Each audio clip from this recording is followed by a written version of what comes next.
get started here. Hey everybody, welcome to the Strimstream. I am your host Strimtom, and today we're going to be doing some neat stuff. Neato, cool stuff. Now, I did mention here that new build on the Strimstream, as you can see in the title, somewhere on the screen. I don't know where you're oriented. You might be looking at it upside down like you're some kind of Spider-Man. Point is, new build. So what kind of new build do I have? Well, if you've been watching the Strimstream for the past, decade, you know that I've been playing pretty much this build, my fighter build, my vanguard build. Works super good. I can do pretty much whatever I want in Epic Elite, do crazy amounts of damage, which is pretty rad, even though I'm in the wrong destiny, which is kind of nice. I've been playing a druid a lot through my Reaper build with some of my friends. It's been really cool. It's been a good experience. You know, I'll tell you one thing, I like that Reaper mode. I think it's great. Good way to play the game. But you know what? I've reincarnated a bit, and I made some new characters, and I've come up with some new builds, so I kind of want to detail that out to you today. Now, because one of my builds is actually Reaper-related, and I happen to be, currently leveling it with some friends, I won't be showing off my Reaper build, which is right here, this Pure Bard Dragonborn build. I even got my nice crown and everything. Oh god, this character's so good. We're not showing off that build. That will come at another time. If you did ever want to see this build, I did actually do an 8-hour live stream yesterday, which I'm going to be putting up on YouTube later today. But other than that, instead, we're going to be doing a new build. What is this new build? Ooh, it's a Warforged build. Ooh, that's right. Warforged build today. So, ladies and gentlemen, we're going to start it. This is my character Strimbot. It is a first life. I made it. It's to test a build. It's a theory test. We're going to see the quality here, how this build goes. I was playing it a little bit. I found it pretty fun. Now, the first thing you're going to notice is you're going to see some interesting stuff here on this character. Okay, we're going to get out of the ship top because it makes too much noise. The background noise. It hurts my ears. It's not too good. But you're going to notice a couple of weird things. You're going to look at this my tree here, my sheet, and you're going to be like, wait, whoa, Strimtom, what? So the first thing you're going to notice is that I have a two-handed sword in my hand. Odd for a character like this. My character is a Sorcerer Favored Soul. So you might think to yourself, whoa. Sorcerer Favored Soul? Strimtom, what are you doing here? Why would you do Sorcerer and Favored Soul? Why do you have Cleave and a Greatsword? Whoa, Eldritch Strike? You mean from the Eldritch Knight tree? Smite? What is this garbage? That's right, ladies and gentlemen. I'm going to give Melee Eldritch Knight a shot as a Sorcerer. Now, this might sound like a bad idea, and granted, to be fair, there's a lot of validity behind how bad this idea is. But we're going to actually see. I've been playing a little bit. I've been having quite a lot of fun with it, and I don't think it's as bad as it could possibly be. I think there definitely are worse builds out there. This build has a lot going for it, so I'm going to go into detail out here. First, it's got a lot of mana, which makes it kind of great. Because I've got so much mana, I can very easily cure myself, boom, and keep myself alive and healed through quests. I don't really have a lot of spell power because this character, I literally just made it and patched it together, so it's a lot of the basic starter gear. So I don't even know if I have a repair spell power item yet. In fact, maybe I do. Yeah, 3 construction, 35 on a docent, sure. That's all I got. So my repair is 44. Perfect. But this character is effectively like a melee build. Now you might be wondering, why would you go War Priest, Eldritch Knight? What are you doing, Strimtom? There's a couple of things that kind of work in tandem here to make this character a little bit stronger. So the first thing is War Priest. But just by having one level of Favored Soul, it gives me access to the War Priest tree. Generally, it's not a good tree on its own, but it does have this ability here, Divine Might, which allows you to gain an insight bonus to your strength equal to your charisma modifier for 2 minutes. So, given that my charisma modifier is 4, I tap on my Divine Might, kaboosh, and I get 4 bonus to strength. Now, of course, it's an insight bonus, and it doesn't stack with insight bonuses. But the idea here is that if I get my charisma really, really high, that will give me a lot of strength. Think about the idea that it's not too difficult with a character like this to have about a 50 in charisma, or potentially even getting up to a 60 in charisma at endgame. A 60 in charisma would give you 25 extra strength, which is a lot. It's a lot of extra strength. So, you know, it seems pretty worth it as you think about it as it gets towards the end game. At the very least, it's just a lot of extra strength and a bit of bonus damage, plus some mana. And then from the Eldritch Knight's pretty bad, because all this stuff here, pretty much everything in this entire tree here, you can get by taking 1 level of fighter. So you might think to yourself, why are you doing this? Well, a couple of reasons. Number one, I'm thinking to myself that having the actual sorcerer levels and the abilities might not be that bad, but also, the core ability here, Eldritch Strike, deals damage per character level. So which means that even if I have a little bit of multiclassing, this spell is pretty much going to be good regardless. I don't need the capstone because it's one of the worst capstones ever invented. And up here, Eldritch Tempest is actually a surprisingly good ability. It's got cost 30 mana with a 30-second cooldown.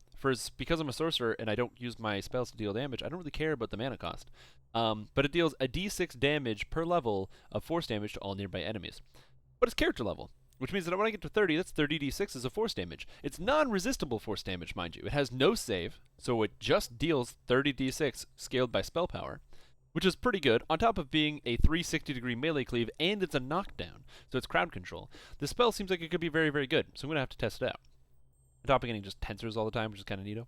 And then finally, because I'm playing as a Warforged, it allows me to heal myself, and on top of just healing myself, I also get the ability, the Warforged tree, which carries cool stuff in it, like Memories of the Last War, for 15 melee and range power. Crazy! And then potentially also plus 8 to physical, or armor class of physical resistance rating. There are other neat things out of the Warforged tree as well. This character is going to be taking adamantine plating, which you can get adamantine durability out of this tree for even more defenses. I'll have the shield, improved shield here for even more defenses, and also out of Angel of Vengeance, which is not the greatest tree in the world, you can get +3 to saving throws against magic, which just happens to be the thing that you need to save against the most. It's very infrequent that you need to save against things that aren't magic. Sometimes traps, but magic traps, I believe, count here, so even if they don't, I don't know. But yeah, so that's the idea behind the build. It's pretty fun. I just melee stuff. I hit stuff, do a bunch of damage, and it's just a fun build to play. And I'm gonna see how it goes going forward. Obviously, this is not a geared out character. This is a first life character, so my stats and everything is all first life. And I've been putting all my skills into concentration. If I had a 32-point build, I would probably have a 12 intelligence, so I could have concentration and as well as use magic device. But for now, it just seems pretty good. So we're gonna test this build out. And we're going to see how it goes. I'll be playing on Reaper 1, because that's how you test your builds now, is through Reaper 1. And I have a Ghost Touch Greatsword that I will be using for most of this. A couple reasons. One, it's super cool looking. Like, look at the detail on this sword. Good job, Standing Stone Games. Holy crap, that is a sick looking sword. But most importantly, this is a handcrafted sword I made for myself. If you plan on playing a melee class or a ranged class in Reaper mode, get yourself a Reaper Beater. This is a Ghost Touch of Incorporeal Bane. So it's Ghost Touch, Incorporeal Bane. Incorporeal Bane costs basically nothing to do. Ghost Touch costs like high-end materials, but if you do a lot of Slave Lords runs, you'll have tons of the materials. Slap this on a weapon and you are flying. We'll be doing some of this. So if you would like to join in on my Strimnanigans that we're going to be going into today, we're doing some stuff at Bravery Bonus. I'm going to start with everyone's favorite question, the Waterworks. So Waterworks, Reaper 1. Bam. And anyone's allowed to join. Anyone from level 3 until level 5. We're doing this Bravery Bonus style. So, you know, this is a first life character. I'm not expecting to be able to tackle Reaper mode on level and all that stuff with not even any optimized gear. I'm not playing Warlock or something. So, anyway, what's up, everybody? How you guys doing today? How are people's mornings or days or evenings or after days? I don't know what you call those. You know, I'm doing pretty good. I got 2 characters level 20 last week. Pretty cool, because my Vanguard got to level 20, who's now level 26. My Druid got to level 20, who's now a level 6 Bard. Oh. Matt Fankar, what's going on? How you doing? So to me, I'm doing pretty good. Plus, I'm like reinvigorated. Man, this build seems like it's a lot of fun. I'm very excited to see how this build is going to perform. I don't know if it's good or not, but we'll find out later. This is a later problem. Oh, man. I don't think I need a cleric or anything, or any kind of hireling. This character's pretty defensive. I've got Night Shield to stop magic missiles. I got regular mage armor. This character isn't super tanky right now. I've got pretty low defensive stats, as you can see here. Physical and magical resistance rating of 0. But that's okay. When I get adamantine plating and other stuff, it's going to get much stronger. So. Plus I have Expeditious Retreat. Haha! The goal is by level 6, I should have enough action points to get about a minus 20% on my spell failure, or minus 35%, or sorry, 25%. I get an extra 5% off spell failure here. I've got 5% here, and I'll have 15% here, which means at level 6, I will have a 20 or 10% chance to fail on spells with adamantine plating, which to me is fair. Hehe, cleave. I like cleaving stuff. Oh, I have no way to detect doors. That kind of sucks. So, I don't know. Character just does a bunch of damage. It also helps if I turn on my damage stuff, power attack, my acid damage thing, so my sword does acid damage on hit. That's kind of neato. Oh, stream chat. Have I started streaming? Dito stream is live, but you only get a black screen. I have. I am assuming, is this a stream work? I just got somebody who's told me that the stream isn't working. Which, by the way, if you can't see, I do have a separate video stream chat here, which you can join. It's just for my own personal live stream. The stream chat that some people are participating in actively. Stream is working. Okay, good, because I don't watch my own stream. I don't want to listen to me talk. So, anyway, character, it's pretty good. I don't have a strength item. I don't think I have a strength item right now. Do I have a strength item? I don't know. Maybe? Maybe I have a strength 2? I'm honestly not sure if I even have a strength item. I think I do. I think I have like a strength 2 pair of bracers or something. Yeah, I have strength 2 bracers. So my strength could be a little bit higher. Could stand to be better. There's no way to know for sure. Just here for the builds. Yeah, man. It's all about the builds. Ooh, them builds. I got builditis. You know what I mean?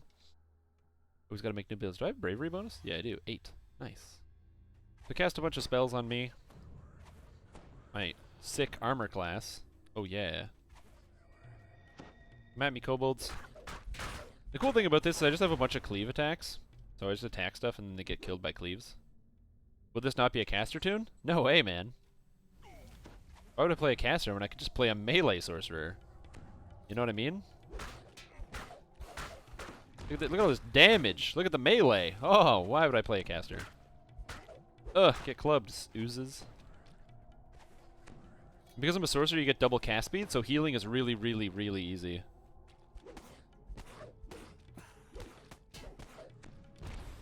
And the cleaves, not only do the cleaves do extra damage, they're also just more AoE, so I just can clear down groups real fast. So once guys get close, I get an extra attack. Bam. Oh no, Wolf is hitting me. And he healed to full. Uh-oh. This is gotta be careful of.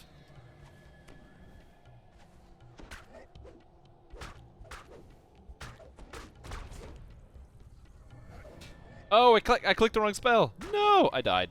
Oh, that one Wolf Lightbearer got me. He had too much health. Oh, okay. So maybe I was a little ambitious with my character strength. So I'll have to try that again. Oh, and I have to do a pretty bad walk of shame. So as it turns out, just running straight through Reaper mode is maybe not the best idea for this type of character. It's one of the reasons why I do recommend that if your characters are either not that strong or if you're not confident with them, make sure you test them out, you know, and really give it a go and get a feel for it, because, you know, as much as even though I died, which is fine, I'm still going to continue to enjoy playing this character. That's why you gotta, you know. I don't have a group up? I do. It's right here. Strimbot. Right there. So I don't know what to tell you. I do have a group up. Unless I'm on the wrong server, which I don't think so. I don't think I'm on the wrong server. Let's try that again. Oh, those wolves, man. Those wolves got me. Dangerous. Now this character will get significantly more powerful as I increase in levels, because I'll get access to more healing spells. So for example, when I get to my next level, when I hit level 5, I'll gain access to an extra healing spell. So I might actually consider doing a quest first to maybe hit level 5 before I go in there. In fact, I think I'm just going to do that real quick. So I'm going to take down this here. I'm going to run a quest super quick. I'm going to run this one right here, Kobold Ringleader, which will give me level 5, which will give me Repair Serious as a spell. Repair Serious is great because it just gives me an extra spell to cast as a healing spell, so I can go back and forth and very, very quickly heal myself. 3,000, that's enough. Man, I love how fast Sorcerers cast. Makes buffing so much more fun.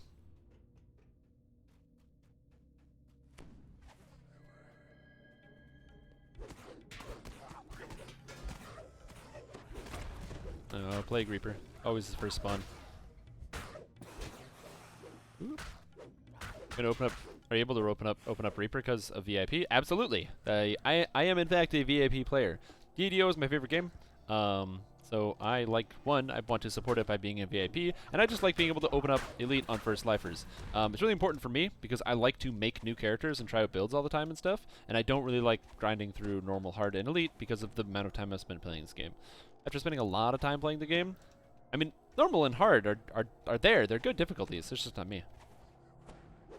Yep, that's because on stream live here, I literally just said, I am taking my group down for a second to quickly run a quest so I can get my next level. To answer your question, Nasharon. What are the melee benefits for being a Sorc? Okay, so the issue is the melee benefits come a little bit later. One of the core melee benefits, monsters. One of the core melee benefits from being a sorcerer is that you get access to all of your self-healing abilities, which are fantastic. Being able to heal yourself is very useful. In Reaper mode, not quite so much. But in some of the other difficulties out there, like Elite, it is very, very powerful to be able to heal yourself. If I was just doing Elite, I would have absolutely no problem right now, because I would be healing for more than double what I'm doing right now. But on top of that, getting an extra free cleave is pretty nice, and then having spells to substitute or to help with my abilities is really good. If you think about spells that you can use on a character like this, stuff like Web as just a really strong, solid crowd control effect, that's really good. Web gives you a very good amount of crowd control because it allows you to lock down groups of targets that you otherwise might not be able to do with a different type of character. What's going on, Andy? How's everybody doing today? Whoa, God. Leaves. But to answer your question, would this really be better than playing as a straight melee? I don't think so. I think if I was playing as a fighter or a paladin or a carnage reaper, hello. Get out. I think if I was just playing as something else, like a fighter or a paladin, something like that. No, thank you. I don't understand why you can't read chat or listen to what I say. I don't get it. That bothers me. But yeah, so I think that overall you would not perform as well as a pure melee. But the thing is, this character is not designed to work as a single solo self-running character. The cool thing about this is because I'm playing as a Warforged, and I'm also playing as a Sorcerer, I can heal myself, but I can also heal other Warforged players. So the kind of build I have in mind here is playing as kind of like a melee support character. This character is going to be a melee support for a group environment. So let's say I'm playing with some friends. If we're all playing Warforged, this character suddenly has the power to heal every single person in the party, including myself, as well as providing buffs like haste and blur and greater heroism, stuff like that, on top of just being able to be a single hard striking melee target. Plus I get quite a lot of cleaves. Would straight barbarian be better? Potentially, but this is pretty good too. Alright, so combustive gloves, don't need that. Okay, there we go. Open up that group again. Take my next sorcerer level, which is going to give me some more spells. Ha! Concentration. So the key spell that I'm going to be taking here is repair moderate damage, so that we'll have a second repair spell. Bam. Here we go. I don't think I have any items that I can use at level 5. I really don't. Scale mail. Boots of feather falling. Yeah, it seems pretty good. I'd say. Look at that. There we go. Alright, let's try this again. I don't have any more enhancement points to spend because I just barely took my level. Apparently I can use this, which gives fortification. Ooh, fortification would be good. Hey, welcome. Humble and Ice Guard. Problem is, I need an item that gives me reconstruction to go along with what I'm already got here. Whoop.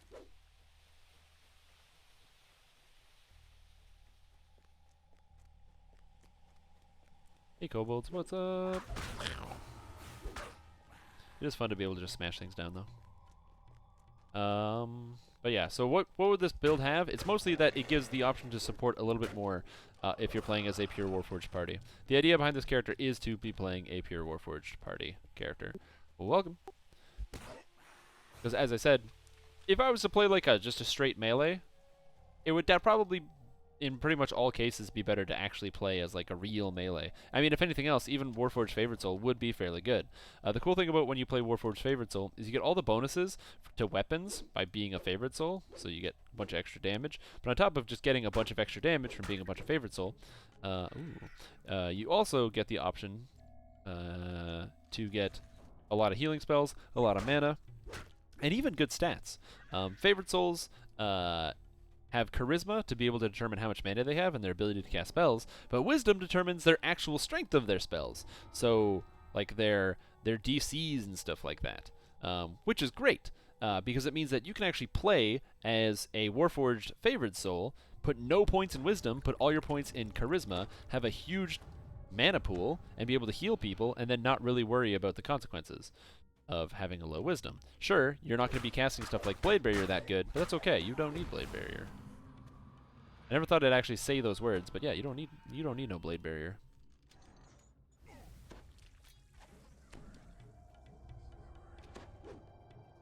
A War Dancer, eh? Oh my god. Ooh, yes I can. Welcome. Next up to be a War Dancer. Like, how would you build it? VIP, pass life. I don't know what a War Dancer is, so I don't really have a way to answer that question. But if you can kind of give me an idea of what a War Dancer is, then I can help you out a bit with that one.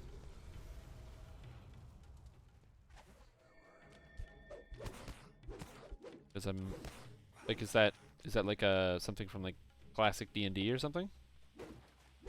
Oh, warchanter.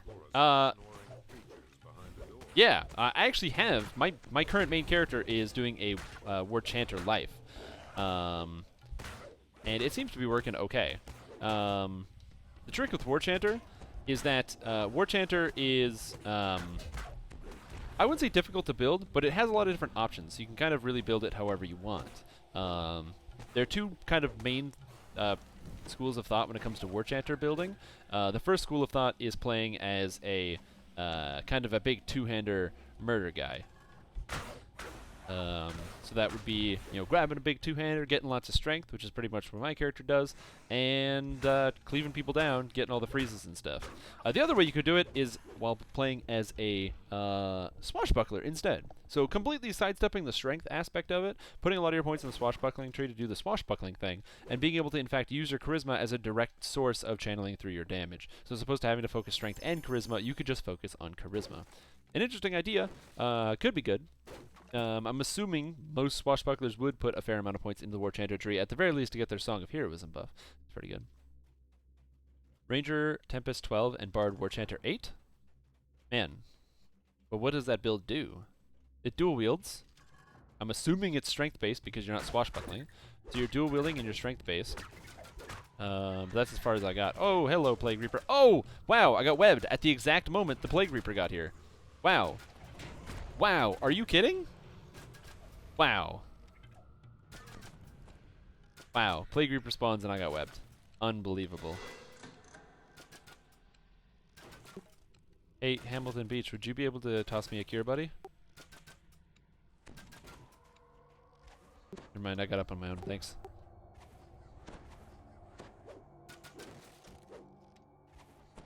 Whoop. Oh man, that was exciting. One of the important things about playing on Reaper difficulty is always remember that your self-healing is reduced. So when you're playing with friends or anybody else in any kind of Reaper difficulty, always do your best if you happen to have ways to heal people externally. Try to do that. It saves a lot on mana and potion time, because you can actually just be like, oh man, I'm going to cure somebody. Keep them up. I'm trying to think of what you would do with a Ranger, Tempest, 12, Bard, Warchanter, 8. That's confusing. Because to me, right away I'm thinking like, okay, so... Oh, Headguard Graskitch has a lot of health. He's dead though. He had a lot of health. So basically, you'd be using Tempest. The cool thing about Tempest that's actually really interesting is that if you do happen to have, to go along with Tempest, if you have the Dance with Death enhancement, which you should take if you're playing as a Tempest, if you have Dance with Death, and then you use the freeze effect, like the Frozen Fury, freeze effect as a bard, interestingly enough, when you use Frozen Fury, it actually hits up to 5 targets in front of you. So you can freeze 5 targets without actually using the AoE freeze, which means you don't need to dive deep into the Warchanter tree, you dive deep into the Tempest tree, which gives you more damage, but then you can actually freeze 5 targets at the same time anyway, which is kinda neato. What will the class breakdown of this character be? I'm not sure yet. This is why we're doing this as a test build. I want to run this on my main character, potentially do like an all Warforged life or like an all Warforged party next life, which seems like it could be kind of fun. But to do that, that requires a bit of knowledge as to how a character like this should actually work. So before I can actually get into how this character should actually work, I need to make sure I've got, you know, some of my ideas down pat. So breakdown, as far as I can tell, mostly Sorcerer? I might consider taking like a couple levels of Paladin or something just for the saves. Like take like 3 levels of Paladin. 3 levels of Paladin would grant fear immunity as well as giving, you know, what is it? Plus 11 to my saves. And the option to put points in the defensive tree. So, hey, welcome. 5 Warforged and 1 Purple Dragon Knight. That's right, 5 Warforged and 1 Purple Dragon Knight, as it's meant to be. Or 4 Warforged, 1 Gnome, and 1 Purple Dragon Knight. Hey, if a Mind Reaper. Get some Reaper.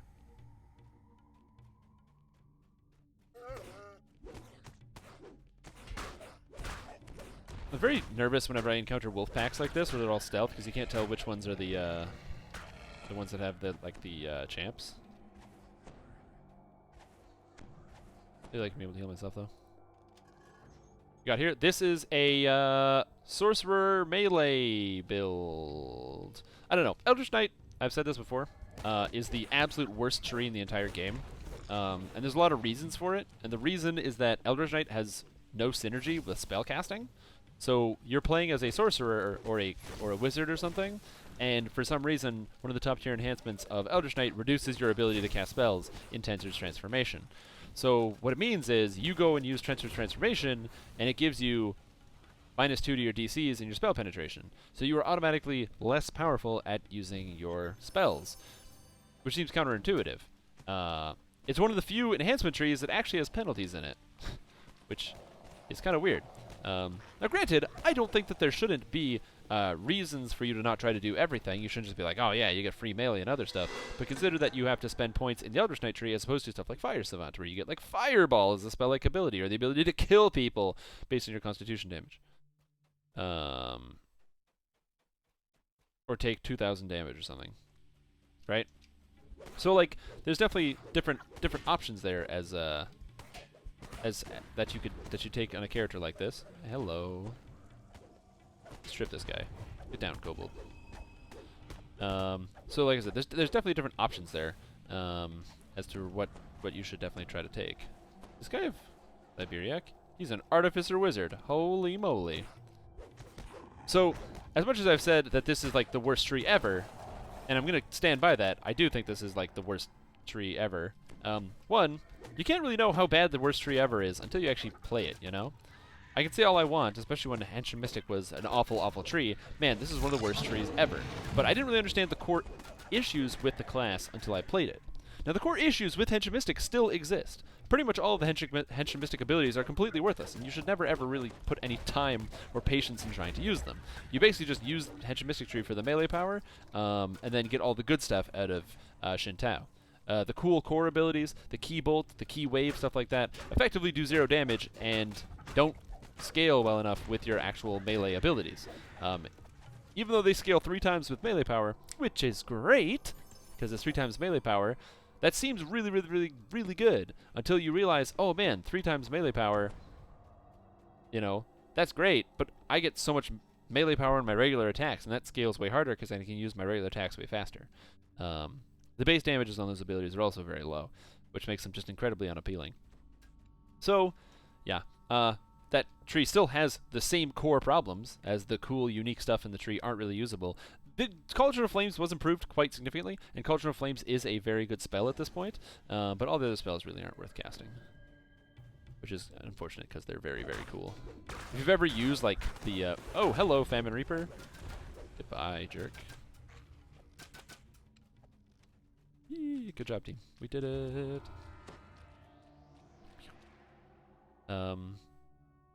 Yeah, so this character is essentially my way to test out the Eldritch Knight tree. I want to see what's wrong with it, what needs fixing, how we can make it better, you know, because I want to be able to make informed decisions. It's important. Playing, I know what character classes are good, So I want to see what's bad and what's out there, so I can kind of, you know, understand a little bit more about the game and what other people want to play as well.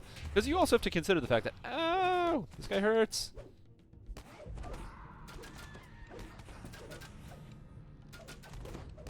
You also have to consider that even though you may be a practiced DDO player, and you may be like, yeah, of course, Strimtom, of course the Eldritch Knight tree is bad. I'm not going to play the Eldritch Knight. That sounds like a terrible idea. Why would you do that? You're right.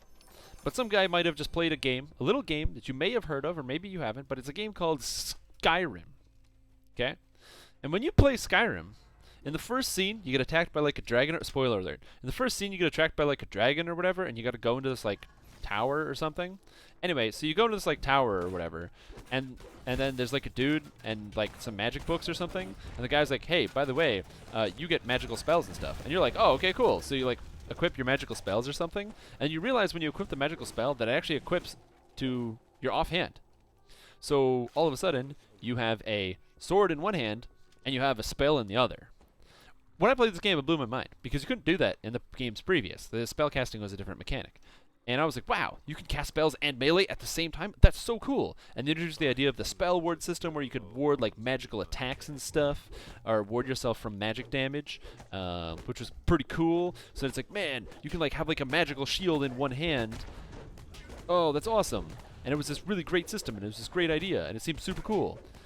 Now you play that, you come to DDO, and you're like, man, Eldritch Knight, that sounds cool. Playing as like kind of some kind of like melee type magic-y caster, that's a cool system. That was something I played in another game. That's awesome. So you go, you load up DDO, you make some kind of sorcerer. Oh, I'm gonna play this cool sick-ass Eldritch Knight. Awesome. Load into the game, you get going, and it's super insanely disappointing. Your melee ability is not gonna be nearly as strong as if you were playing a fighter. In fact, if you actually look through the enhancement tree, a lot of the stuff you actually get from taking one level of fighter. Light armor proficiency, one level of fighter. Martial training, ooh, martial weapon proficiency, that's one level of fighter. Ooh, medium armor proficiency, well, that's a level of fighter.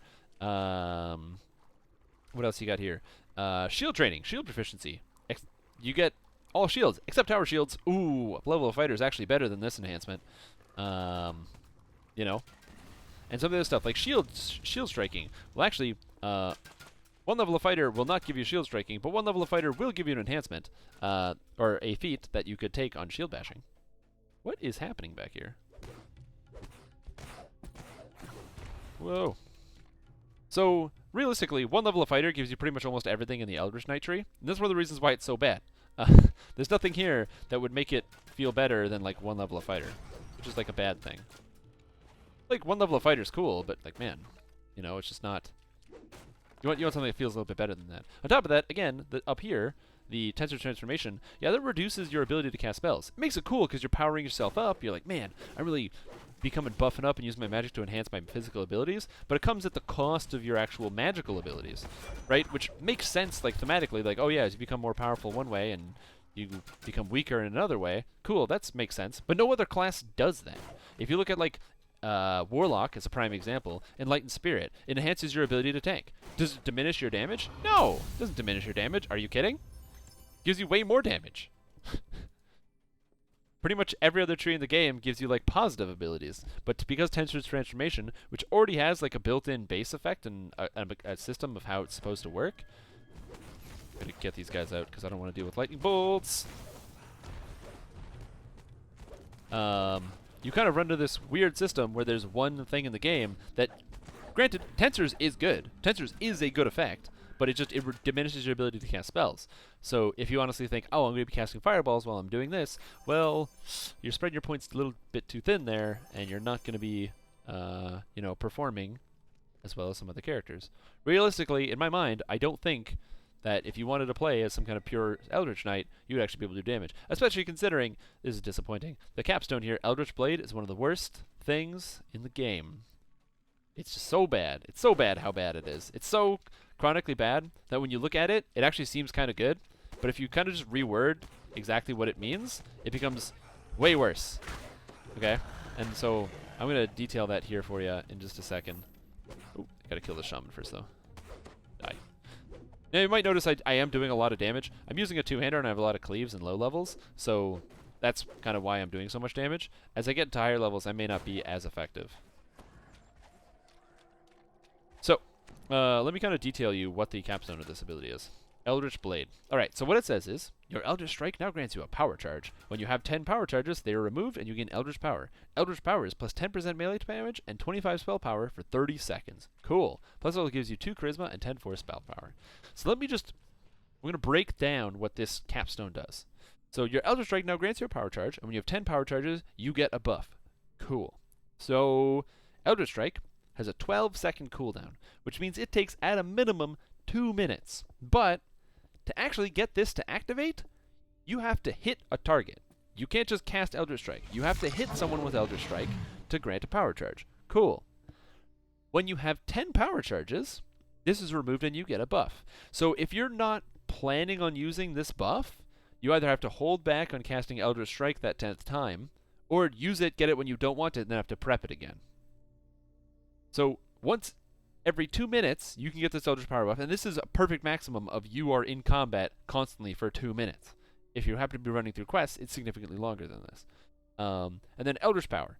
10 melee damage, 10% melee damage, and 25 spell power. Well, that's effectively 10 melee power and 25 spell power. As a buff, if you look at the Henge and Mystic Capstone, it gets 25 melee power, and that's all the time. But this has a 30-second uptime on, at a near-perfect scenario of every 2 minutes or 120 seconds. So, doing the quick mental math here, at best, 1/4 of the time, you have 10 melee power and 25 spell power. Also, you get 2 charisma. So, there's no capstone of the game that can actually be worse than Eldritch Blade, because of how horrendously bad it is. And so it's kind of like, So for sure, that is something that would need to change going forward. But man, that capstone is bad. But from a new player perspective, or even just reading it, it might not seem that bad. You might be like, okay, cool, so I use Eldritch Strike, I get power charges, cool. And when I get 10, I get this cool buff. Man, that's awesome. I'm going to use this cool buff and do stuff. But it's like, oh, it does what? This is not as cool. When you actually like break it down into like the English that makes the ability work. Or German, or whatever language you speak. I'm sure it's the same effect in a different language. They didn't really go too defensive, actually. The tree gives barely any physical or magical resistance rating. Not that it doesn't give physical or magical resistance rating, just that it doesn't give nearly as much physical or magical resistance rating as other trees. I mean, you do get the ability so that way when you take a bunch of damage.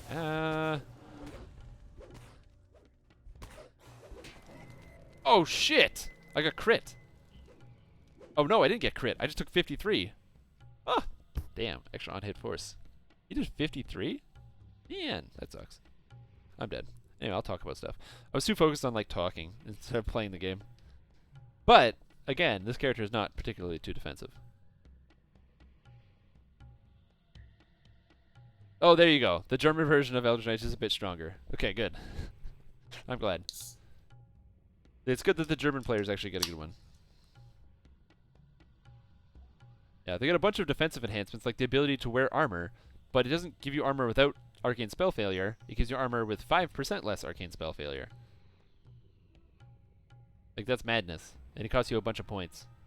Now, granted, Eldritch Knights are able to use heavy armor by having finally still spell, but I find this, like, super strange because you get 5% here, another 5% here, 5% here, and 5% here. So unless you take a feat for heavy armor proficiency, you don't need still spell. Which is it's just silly. So, like, yeah, I don't know. Eldritch Shield is an interesting concept. The idea that you get passive temporary hit points every 6 seconds based on your shield enhancement bonus. Really cool. But the enhancement bonus is only 14. So every 6 seconds you get 14 temporary hit points back.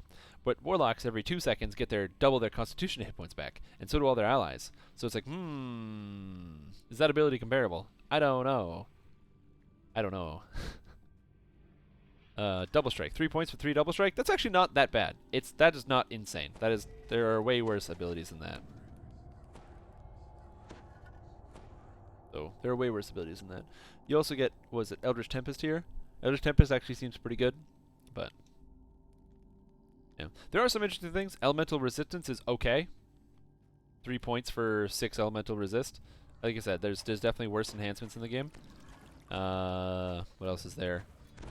You have this effect here, Arcane Barrier, as well. So when you get drop below 50%, you get a little bit of a buff. It is pretty cool. I do like this. It's cool defensive ability. I honestly think this is like a great defensive ability.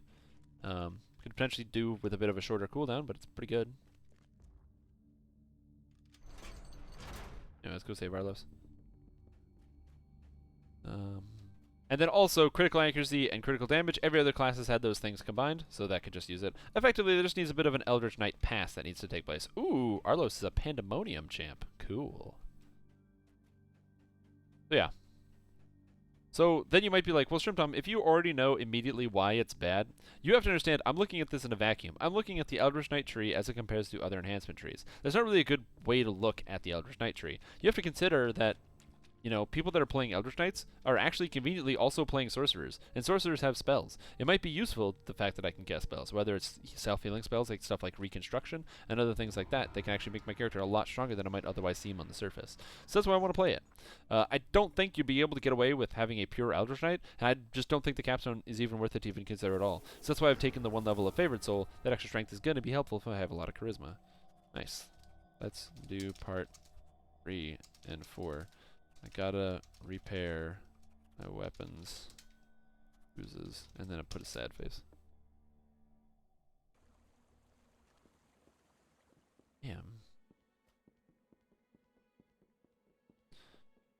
I want to have inscribed armor. Seems pretty good. I put that there. Bam. Or arcane spell failure reduction. I repair my weapons here, I think. Yeah. Ah, so that's it. Oh, I forgot to mention. I was going to do a giveaway today. So it is important to, if you would like to be part of the giveaway that I'm going to be doing at 8 o'clock, you got to make sure you type something in chat so you have a chance to win. So you can type literally anything you want. Let's say, actually, you know what? We're going to do it. We're going to do this as an opportunity to get people to talk about stuff actively. So I want you guys to type in your favorite, at least one of your favorite quests, or a quest that you really like.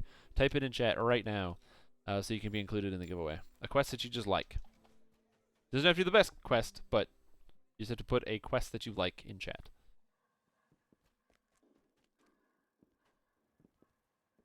Each time we get into a stream by you. Always trying funny things. Yeah, man, that's what I do. Tempest Spain. My god. Delra. Tyr Decan. Oh, I'm a big fan of Tyr Decan. It's a good quest.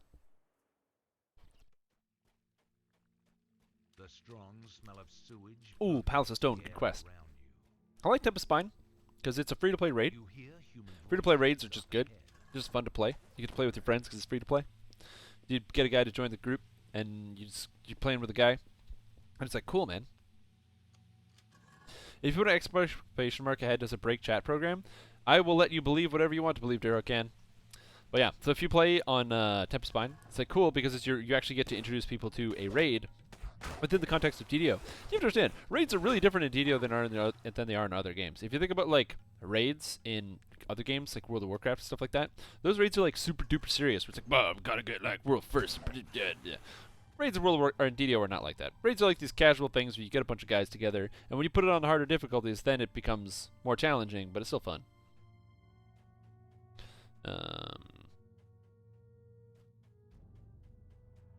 Oops, I don't have the wisdom to do that door. I don't know if that guy does. Maybe. Delirious is a great chain. I really like Delirious. Delirious was honestly one of my favorite chains back in the day. Just because it was cool. It had a lot of traps. It was fun to play. Just a good quest chain, man. It's just a good quest chain. It was fun. Like a lot of traps. And also the undead. It was basically, I used to play a rogue a lot back when the game was like, you know, older. And when you play rogue, man, I'll tell you one thing. Rogues do not like Delirious. Because Delirious, of course, is all about, you know, what is it, like, all the undead and stuff, and if you play as like a rogue, you can't really do anything. I remember as my rogue, what I did is, because I had rogue and I had one level of fighter for some feats, and all that you'd be able to use all the weapons. I had a curse spewing sword, so I'd use a great sword, and I would just run in a curse spew stuff, because I couldn't actually deal any blood. I didn't have really good bludgeoning damage to beat the undead, because I was like a weapon finesse character, because I was actually good at the time. Oh, Delirious, that was good. Tear to Can is also amazing. Super high XP quest. And it feels like a real adventure. You can literally just go and burn through the quest and be like, okay, whatever, Tear to Can, something. Just fight stuff. Or you can actually take the time and go do that quest. And you really dig into it. And you do them, like, you know, you get to have that experience. I really like Tear to Can. I think it's a fantastic quest. That's really good. I like it.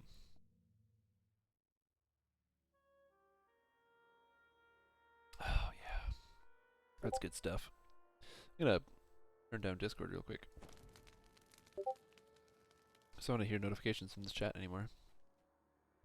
Oh, unless I can like make it so I don't hear notifications from this channel anymore. Permissions, anyone can join that channel. Huh. I don't know. Anyway. Because I'm still reading, I just don't want to hear pings every time someone types in the chat. Oh, yeah. Palace of Stone, Delirium. Palace of Stone is a really good quest. I like that quest. It's just fun to play. Delirium as well. I like the Delirium, the entire chain that's in there, that's in Delirium, because it kind of just screws with the idea of what a quest is supposed to be like, especially in like DDO terms. There's the stuff you have to do. Like, it's a quest that really does do a good job of introducing you to DDO, because it's like, hey, this is a quest where you have to like go into a bar and then you have to drink some beholders under the table, and it's like, wait, what am I doing right now? I'm having a drinking contest with beholders or something? Like, man, it's just a fun quest to play. Or is that a cute Delirium? I think Delirium's where you have the drinking contest with the Hambies and the Clambies. Oh, right-click the chat pane and mute it. Oh, mute. Oh, that's smart. Then I don't have to mute Discord in its entirety. Hey, oh, good call, man. I think I broke my weapon. Oh well, at least I can punch shit. Cleave! Yeah.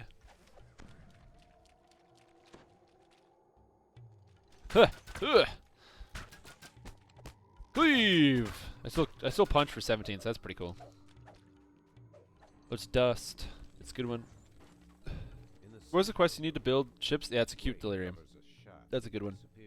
Caneth Mansion Challenge. Oh my god, I love the Caneth Mansion Challenge. Dr. Rushmore's Mansion. Dr. Will You Rushmore. I love the quest. I also love the name of the character, Will You Rushmore. Which is just like... when you think about DDO, one of the things people complain about the most is people zerging. Oh man, zerging through quests and all that stuff. Woo. Oh my god. Hello, Kobold. This Kobold just does not want to play nice. I find the light barriers are really hard to deal with, especially at low levels, because they heal back. Ding. Let's play Undead Fighter Cleric, whom has... Wait. You have to play an Undead Cleric Fighter whom has to use Tier 5 Divine Disciple Tree and any race. I have no clue how to build it, please help. We are all undead in the group. Good luck. Delirium is drinking. Acute has the shelves in bed. Okay, yeah. Good. And I'm not going crazy. I'm not crazy. Although I'm attacked by a Plague Reaper. No! Damn it! That's what I get for rushing ahead of people. Alright, go team. You can do it. They got it. Team's good. Man, these monsters like really hurt or something.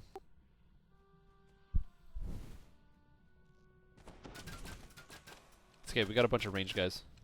These guys would be fun. Hate the downtime at the end. Yeah, honestly, I would love to do Dr. Rushmore's Mansion, and I would do it every single life if when Dr. Rushmore's Mansion was over, you could click a end quest button, and it would just end the timer. If that feature was added, I would literally run it every life. I would take people through it. I would showcase it on stream. I would do challenges to try to do as fast as I could. But the fact that you'll finish the quest and quite often have 20 minutes of just AFK time, where I'm gonna like go on my second monitor and watch an entire episode of Friends or something, like nah, that's not what I want to do. All-Star Candace Challenge stream featuring Smash Mouth. Yeah, I can go for that. Uh-oh. Kobolds. Ooh. Wolf down. The rod is down. Sherback. Going down. Hamilton Beach. Going down. Ooh, he's dead. Somebody aggro the Krung the Brutal. Thing on far. Ooh, is he going down? Is he good?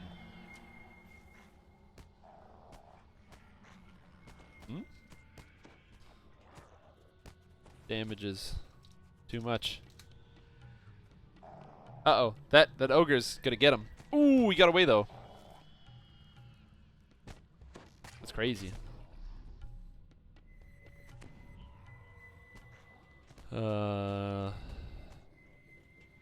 Wizard 7, Cleric 10, Fighter 3. That's a very interesting build. That's kind of amazing. You should get the devs to change the challenges to allow for it, though I guess that would be risky. You might into bugs. I can't make the devs do anything. So, but if the devs are watching, do it. It depends. If Fing on Fire can get to the shrine, we don't have to. But if we could easily just restart. Not that too long of a run back.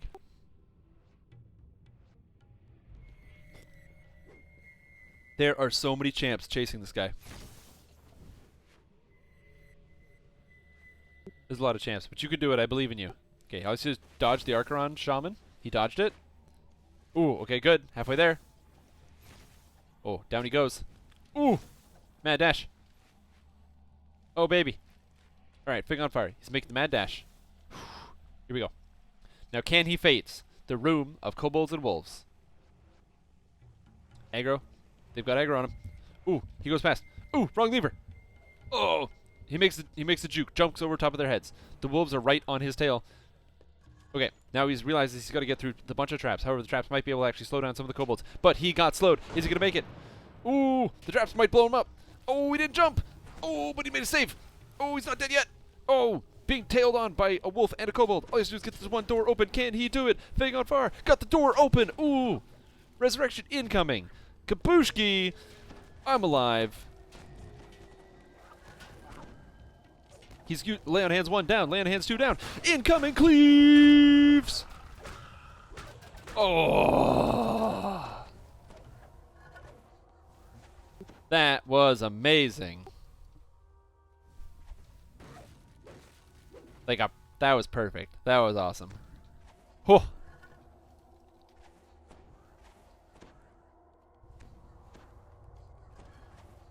That is why Reaper mode is amazing. Okay.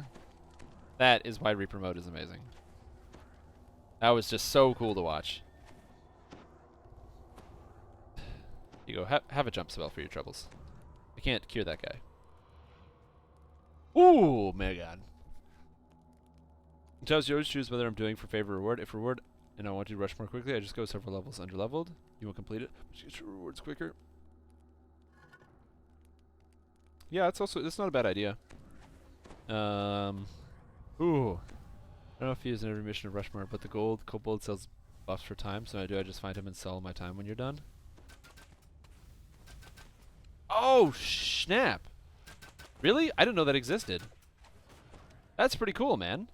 I did not know that you could sell away time. Ooh. Did you know where he spawns? I've never seen that kobold before.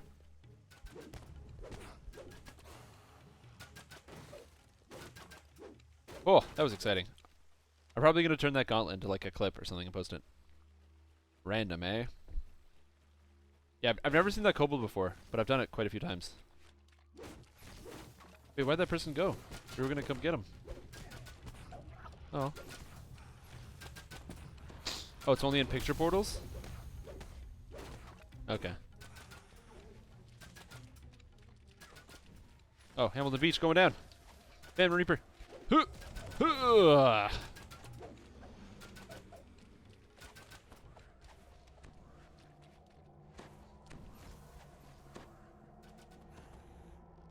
Alright, I'm gonna skip these kobolds and leave this room. Is that in the second or third quest line of Rushmore? Okay. Time for a star in one of the challenges. Okay, so then yeah, it must be picture portals then. I think we can totally kill this ogre though, if we work as a group.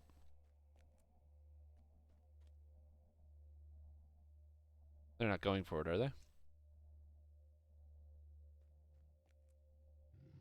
Maybe, I don't know. Yeah, let's just open up the thing. It's probably the best idea. I have no good way to kill these oozes, so this is gonna be fun.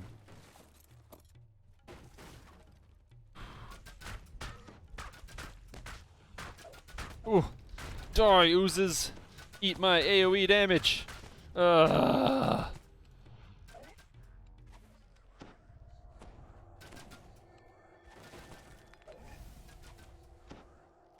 Ow.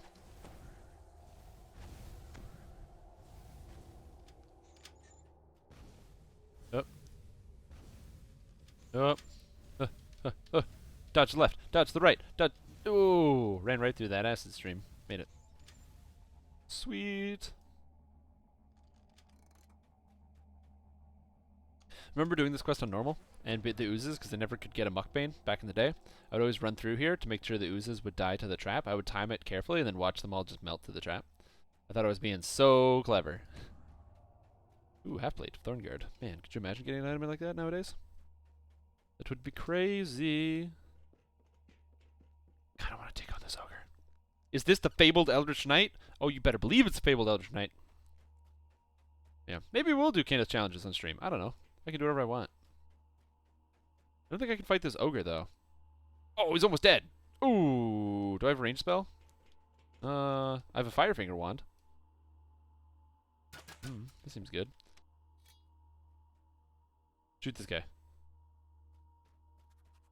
Shoot this guy.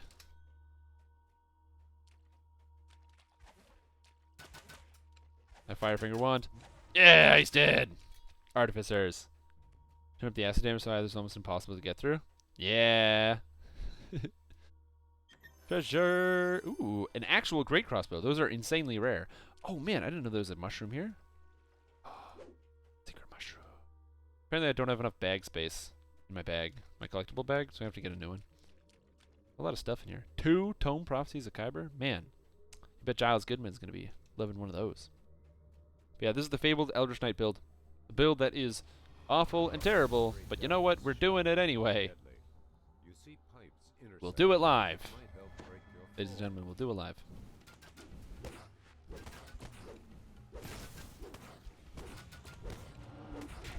Oh god, that took a lot of damage. Ooh.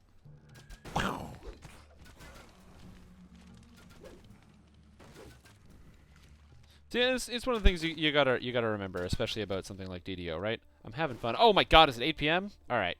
Thank you for reminding me. Just to remind everybody else to give yourself a chance to win, just make sure you type anything in chat. I recommended people type in their favorite quests, so if you haven't typed something in chat and you'd like to win a giveaway, today we are giving away a... Let me look at my giveaway list as I distract you by continuing to talk. But today we are going to be giving away something super great that you will like. How about an update for iTunes? Yeah, baby! How about an update for iTunes? Don't you want to win that, ladies and gentlemen? Do you want to win an update for iTunes? Every single time. It's always an update for iTunes. iTunes always wants to update. I don't get it. Why can't it just stay up to date or automatically update so I don't have to deal with it? Firefinger doesn't do anything. We are going to give away today what do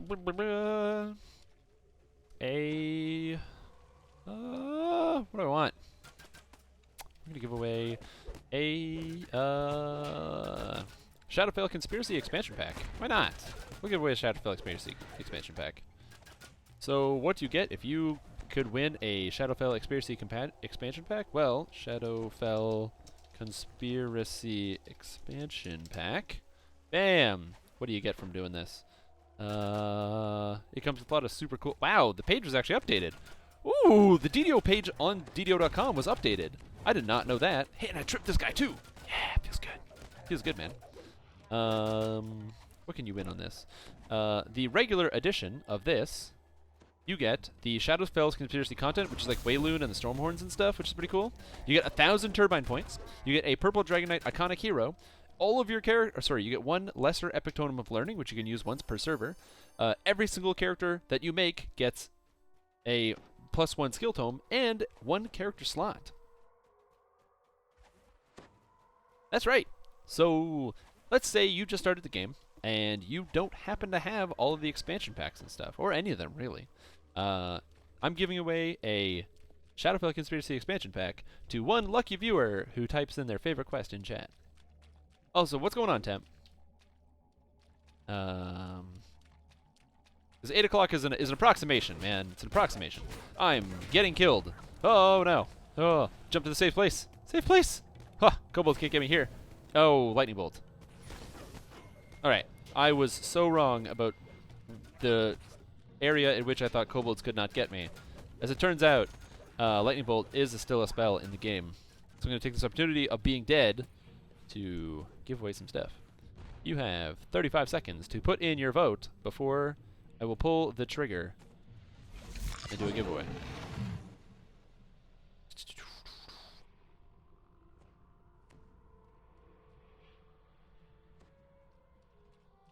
That'd be pretty cool.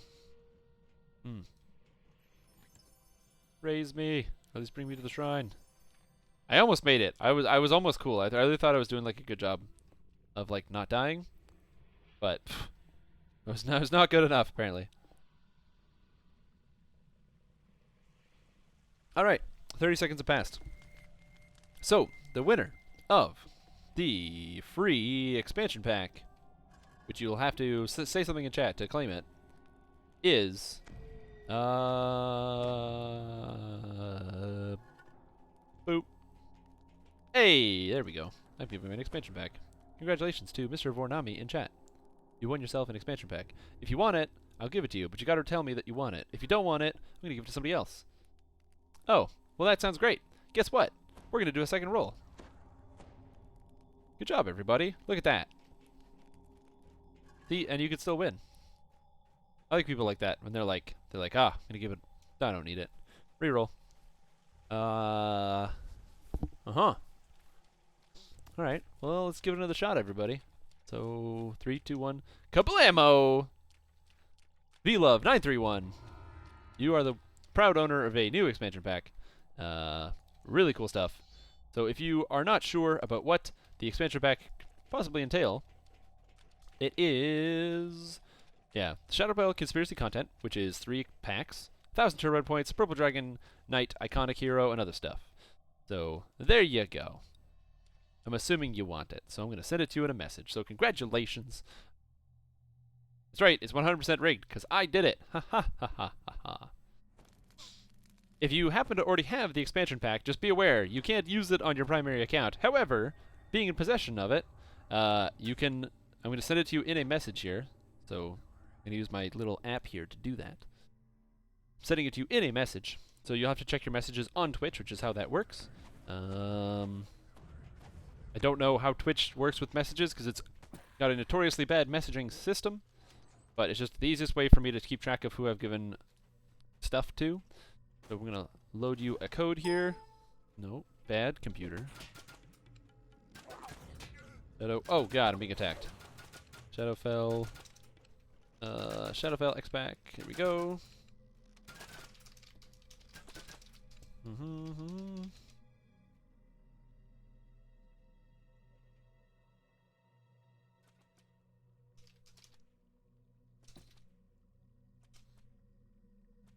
Bam, sent.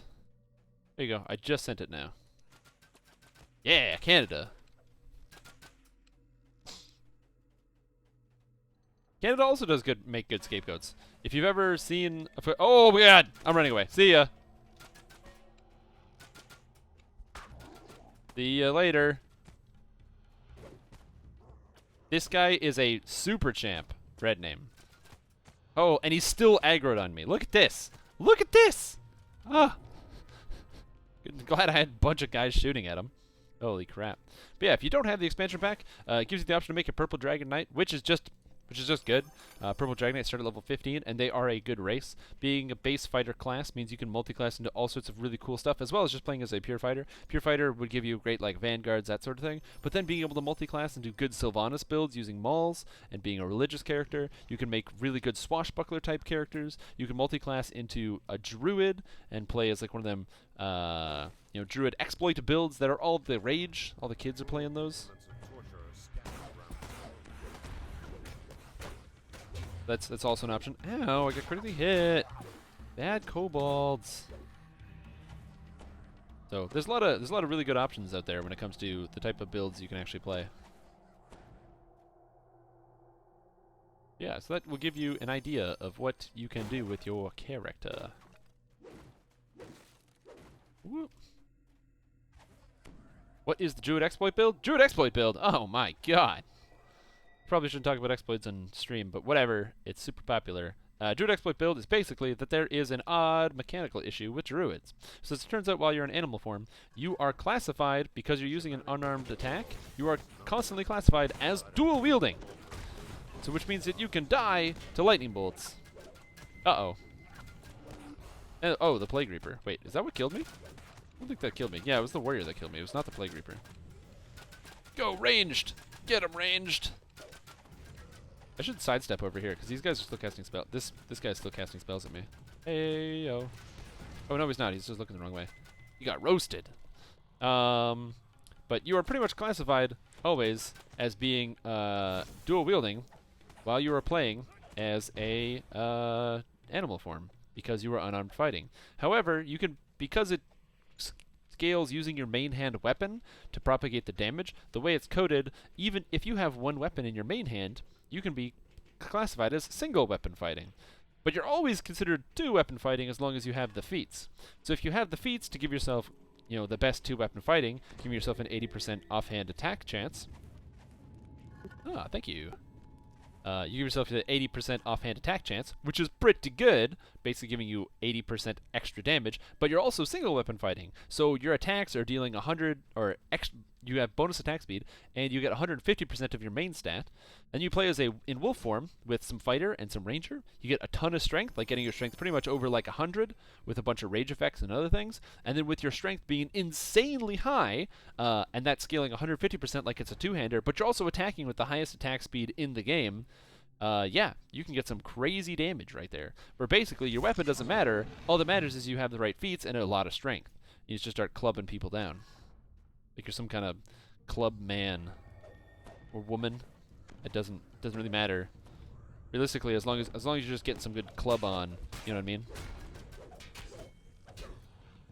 Hey, no worries, man. I'm just glad you enjoyed the stream. You had yourself a good time, and you know, enjoy the game. It's kind of the whole core of me giving stuff away. Because I could like just be like give away like $5, but the trick about giving away $5 is that $5 doesn't get you to play GDO. Ooh, my backpack is overflowing. You must empty some slots. Why don't you empty some slots, video game? Did we find Ven yet? Excuse me. I don't think we did. Ooh.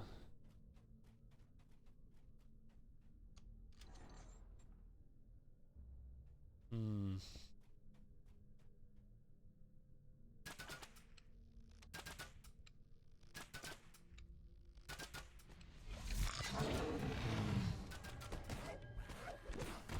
Mash.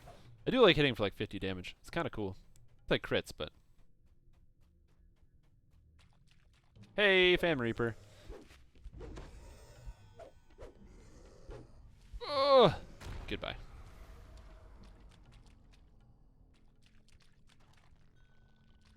What? I didn't talk to him. What? I didn't talk to him. I don't know how this happened. Ah! Ah! Ah! Yeah, we're good. We're good. We're good. Just gonna hang out on this pipe up here.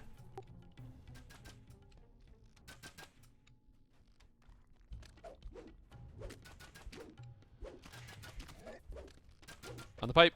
Ugh. You can finish it anytime.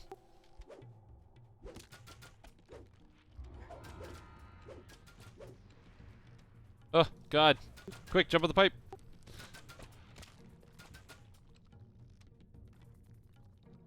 Oh, your jump's not good enough. Okay, I'll fight with you. Oh, God. Oh, that one turned... Get him.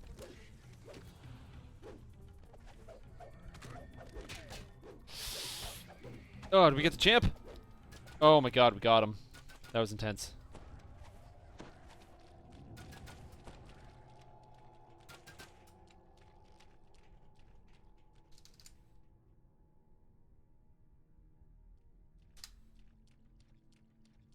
Oh my God. That was pretty exciting. There we go. Oh, right, my inventory slots are overflowing. I forgot that that's what that symbol up here means. Mm-hmm. One of the core reasons why my inventory slots are in fact overflowing is because I have too many items in my inventory being collectibles. Yeah.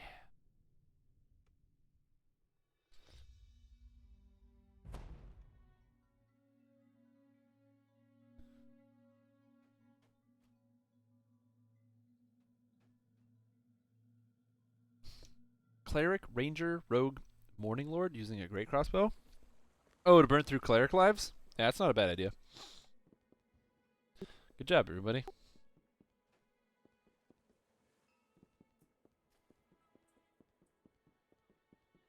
Sweet, and that got me all 4 enhancement points. That's pretty cool. I will take it. Bam. Light armor proficiency. Oh, God, I feel so good. I can use light armor without spell failure chance. Don't I feel special? So the trick here, for those of you that don't know, if you go to the bank guy, you go to I'd like to see my deposits. You go to the crafting storage. Cool story. If I take my bag of collectibles, I can dump that over my crafting storage, and it actually empties it automatically into the storage, at which point I can then gather and empty that again, and I actually have a couple bag spaces. Alright, everybody. Thank you for the group. I will catch you guys around. I'm going to take a bit of a break from this. Bam. So we bounce from this group because this is a Strimtom double feature, everybody. We're not just doing this. We're doing something else. You see here, I said new build. I can't play DDO Strimstream with only one new build. We're coming at you today live with 2 new builds, as a matter of fact. Because you think to yourself, man, Strimtom, he's this crazy guy. He's got these new builds all the time. Look how much he's dying. Must be terrible. No, now we're going to kick it up a notch. This is the experimental build that I don't know much about. That's what we were playing today. I'm still trying to figure out, get my feel for it. We're going to be taking the step up, kick it up a notch, upgrading to the build that's been theory crafted to hell, the Dragonborn build. Because I'm pretty much only playing Dragonborn right now because they're great. How could you play as anything that's not a dragon? Oh, excuse me. Oh, there we go. Dragons. Oh, look at my face. They're just pretty cool. Yeah, look at that dragon face. Yeah. Yeah. Okay, so Dragonborn build. So what is this build? Well, this build is a build I was playing on stream yesterday, because I was streaming on my own personal channel, twitch.tv/Strimtom, which I'm going to link in chat here for those that like what you see and you're like, man, I want to follow that stream. Bam. Strimtom. I was playing this all yesterday for about 8 hours. It's a lot of fun. And so I am currently playing my second Reaper life, where I'm burning through on Reaper difficulty, like top tier at the right levels and stuff, to try to get Reaper experience. And this time, while the first time I did Druid, this time we're doing Bard. So the reason we're doing Bard is because the idea behind this character is to be able to play something that is supportive, defensive, but also offensive. I want to be able to do damage and be able to kill stuff in solo when I don't have friends around, but when I do have friends around, man, this character is just a beast machine. So if you look at the core components of what makes this character good and why it's good, a lot of it you're going to find in the actual warchanter tree. Warchanter actually has a surprising amount of buffing power. So first of all, each of these cores that I take past the first one give my Inspire Courage 1 extra damage, as well as this Inspired Bravery giving me an extra 3 to attack rolls. So which means my Inspire Courage at level 6 gives +4 to hit and +3 to damage. That is my whole party. If I have a bunch of melee guys, that's a lot of extra damage, everybody. Ooh, and somebody just followed me. Cool. But that's a lot of extra damage, everybody. You can kind of think of that as being like really, really good. I mean, come on, like +3 extra damage to every member of the party. If you happen to have 5 characters that are attacking stuff with their melee, it's effectively 15 damage is coming out every strike. That's really good. Even more so than that, I also get Song of Heroism, which is great. It adds greater heroism to everyone around me. That's +4 to hit, and it's also +4 to all saving throws and skill checks. Great for helping your rogue allies, people that maybe need to get those extra skill checks in, keeping people's UMD up so everyone's pretty much able to use raised dead scrolls, and +4 to all saving throws is super useful in Reaper mode where you really need that extra defense. And then on top of that, I just get freezing, and freeze is working basically everything. But the nice thing about this character is I'm also able to hit reasonably well, and it also gives me the room to take some of the more defensive abilities being a bard. Things like sustaining song out of the spellsinger tree to be able to actually be a bit more defensive, and because this character scales very heavily off of charisma, I can keep my charisma high, which is currently at 31, and Reaper mode it bumps up to 32, which means my freeze DCs are good, but also my stuns like Soundburst and other things like that are good. So my spells are kept consistent with everything else. So yeah, man, it's pretty cool. It's an interesting build. I'm having a lot of fun with it. I'm going to keep having fun with it. I forgot to get my Reaper item, so I'm just going to have to use my other Reaper beater for now. But yeah, so we're gonna keep playing. So if you happen to have a character that is in the range levels 5 or 6, I'm doing Reaper quests on Reaper difficulty 3 at level 6. So feel free to join in, and you'll be able to see the excitement of this character, which is a little bit more finely tuned than my other character. That other character was more of a test. This character is more of a show of strength? I don't know. I don't remember level 6 quests there are. What do we got? First two of the CO6 Island. Oh yeah, we could do those ones. Oh, before that, do you want to do the ones in House J? Sure. Yeah, let's do the ones in House J. The Purge the Heretics, and the other one? Level P. 6. Yeah, House P. Reaper 3. Bam. We're doing Reaper 3. Played that build, it works well for Cleric Life, considering 965. Oh yeah, the int-based Ranger Rogue thing. Yeah, you only need 5 Rogue, because the 6th level of Rogue doesn't really get you anything, because it gives you intelligence to hit and damage, but you're already going to be taking that out of Harper anyway. So you don't really need to get the intelligence to hit to damage with the crossbows. But 5 levels of Rogue gets you that top tier, which is really all that matters. You just run around with a great crossbow and you kill people. And then the Ranger is just good because it gives you access to... The 6 levels of Ranger gives you access to Call to Shot, which is hilariously powerful with a great crossbow. Hey, what's going on, Scoops911? How you doing today? Doing crazy Reaper mode. Crazy Reaper mode. With a crazy build. Thank you. Ooh, Purge the Heretics too. Oh man, I feel special. Now, one of the interesting things about this build is I've already done this character on Reaper mode once. So, I've got a bit of a power spike when you compare myself to the first time I did this. The first time I did this, we were doing Reaper difficulty, we had a pretty solid group, and we were doing quests in Reaper 4, which was a lot of fun, an incredibly difficult challenge. But right here, I've got 12 Reaper points spent. When I walk into Reaper mode, I get over 100 life. So, I mean, it's a challenge, but it's not as challenging as it was before. Do I have my build posted anywhere? I don't currently. I'm currently working on this build at the moment. I want to perfect it and get it. I'm planning on playing this character all the way up to level 30, and then I might make this my 4th build guide. For those of you that do follow Strimtom and what I do have 3 current build guides. I have a Arcane Archer build guide that I need to update. I have a Wizard guide that's a challenge guide that's just really hard. Now, you don't need the challenge guide anymore because we have Reaper mode, but if you want to play it, it's fine. And then I also have a Artificer guide that is out there, so.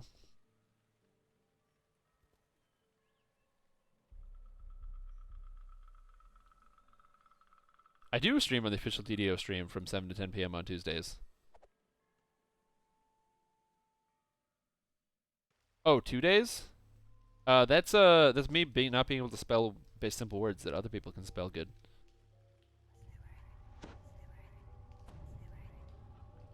Get some Spard songs going. It's just a classic typo by me. One of the cool things about this character being in Reaper mode, I have plus 35 to hit right now. Not bad. Go kill some people. Range stun. I did not get him. I got the freeze though.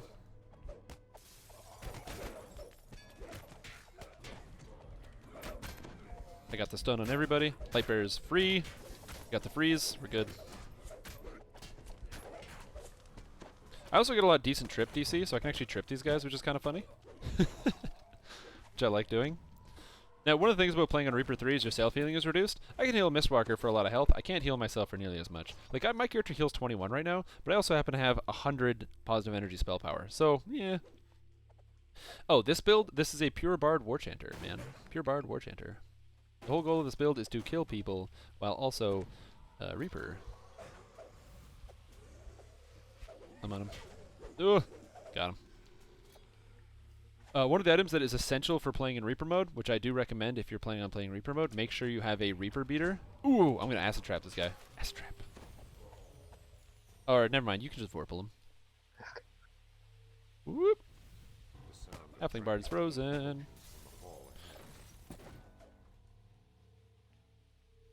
Okay, I'm gonna jump around this trap and see what we can get. Not bad. Ooh. Yeah, this is a support warchanter bard that also happens to do good melee damage per second. Whoop.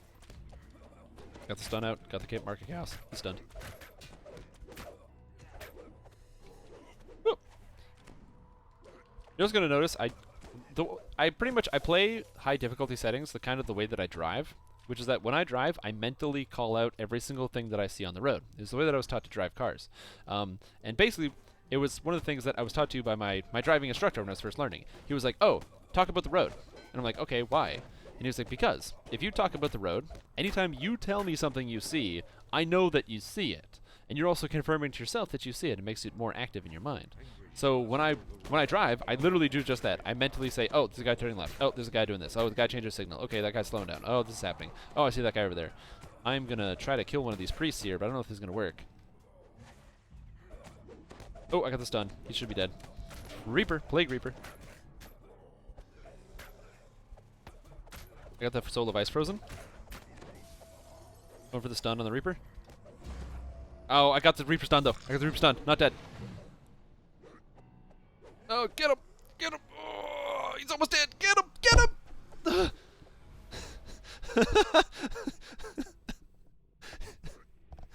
Oh my god. Okay. That was exciting. Fortunately, there's a shrine right here. But my heart is like pounding right now after that. Oh my god. Okay, I'm gonna shrine because that was just like. Ugh. Thoughts on one favorite soul for this build? The one favorite soul is good, and I think it would be really, really powerful. If I was going to 20, I would absolutely throw in one favorite soul just to get the charisma to strength, because that would be an 11 extra strength right now, which would be just a stupid number.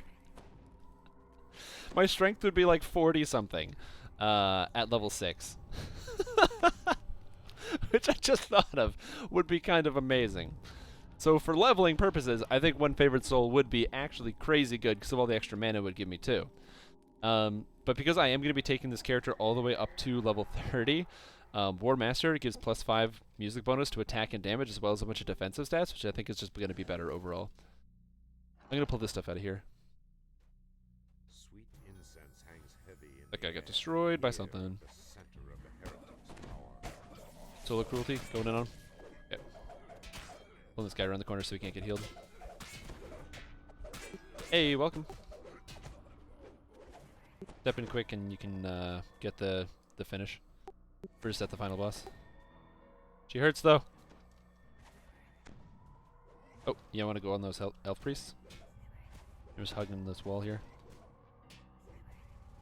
I'm going for the priest. Oh, don't kill her. Don't kill her. We'll wait. I'm a nice guy.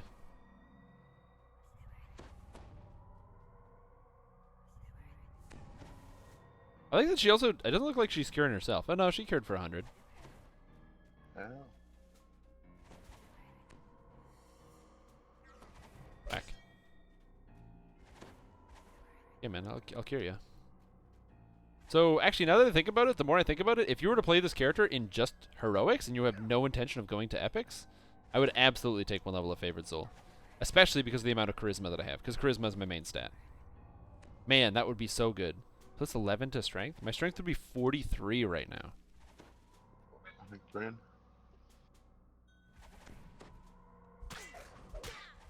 No problem. You did. 43 strength. Wow. Uh-oh. Uh-oh. Oh, I did not switch my weapon. Whoop.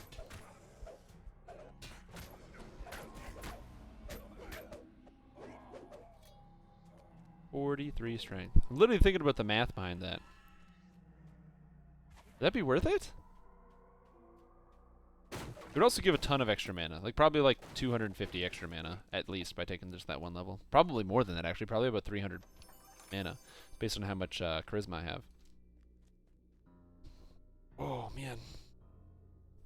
And if you do that, you'd probably also take like a level of fighter or something too. Oh, that would be crazy. Hey, no problem. We're doing more if you want to keep. He's gone.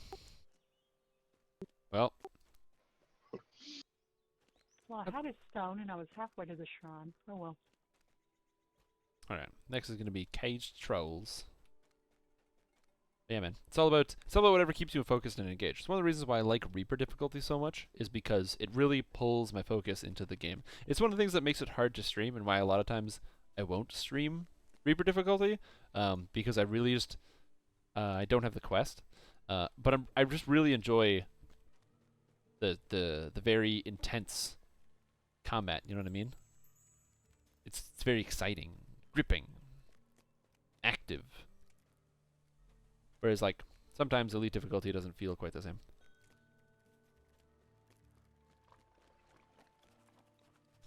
Hey, trolls. Forgot to get it.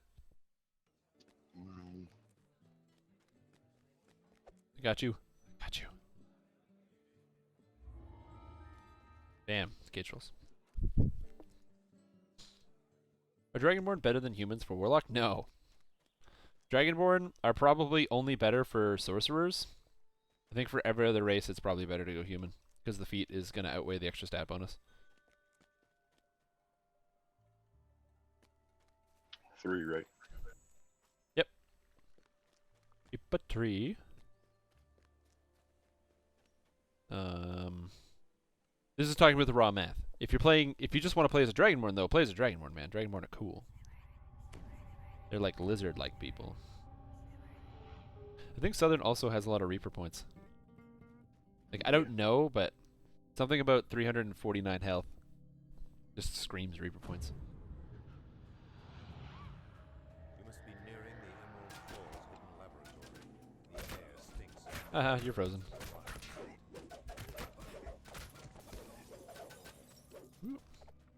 One level of favorite soul will also give medium armor proficiency. And access to the... Oh, I rolled a 1. Oh, and I cannot land that spell.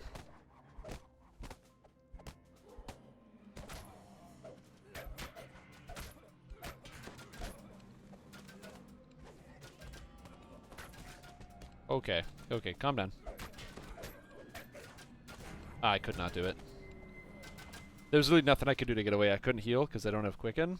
And I should have gone to the ladder, actually, now that I think about it. So, I should have gone to the ladder. That's what I should have done to get away. Because the problem is the hero soul, because he could dodge me so much. Because I don't know what hero soul is. I think it's like 50 or 60% chance to dodge attacks. So, I couldn't land my my freezy stun. The one time I did hit him, he made his save. DC 31. You'd hope would be high enough, but does not look like it. And then Soundburst T made a save as well, but it's a much lower. Is a Reaper somewhere? Yeah, I got him. Oh, nice. There we go. See, I like this. I don't even have to do anything, and I'm just gonna get points. Yeah, baby. But another thing that I find important about Reaper mode is it allows you to be more critical of your gameplay and what you do. And I found that was something that was hard to do in other aspects of DDO. Right? Like, my first thought process when I died was more along the lines of, like, okay, what did I do? How could I have done it better? At the first, so I was like, okay, well, that guy killed me. I couldn't get out of range. Why couldn't I get out of range? Well, did I have options to get out of range? I did. Could have taken the ladder. You know? Or I could have gone into the hallway so that other people could have been able to shooting at the guy. Ooh, my goodness. That guy looks like he hurts. Ooh, that MILFs.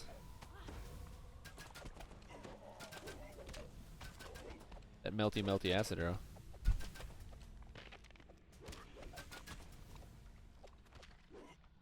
The shrine isn't that far away.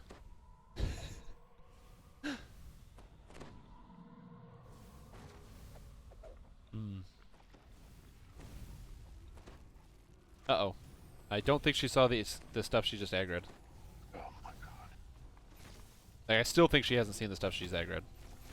It's wailing on her. Uh-oh. Just be aware, this arcane is shooting through the acid in the middle, so both of them are in the middle right now. And they're not targetable, so you want to wait till they come out. They're both aggroed onto her, but they're both still in the middle of the acid.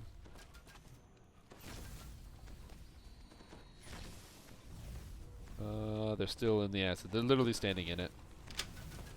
Oh, there you go. Now that troll's active. I don't know if that was a good idea. Oh, now you can get that necromancer. Ooh, taken down. The troll is dead.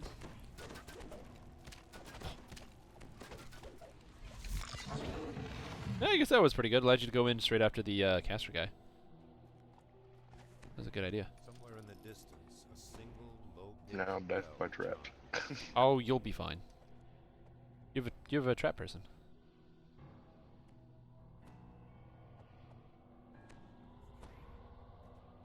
Oh man.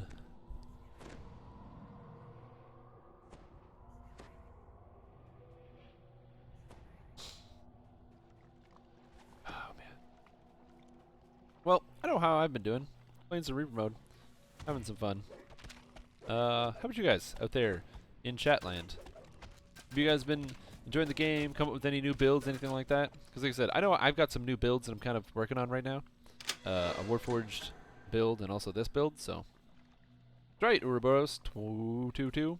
New build on the Strimstream. I guess her evasion's pretty confident. You could be okay. I mean, I gave you, you've got heroism. If you swap over to Ocean Stance, you should be able to make it.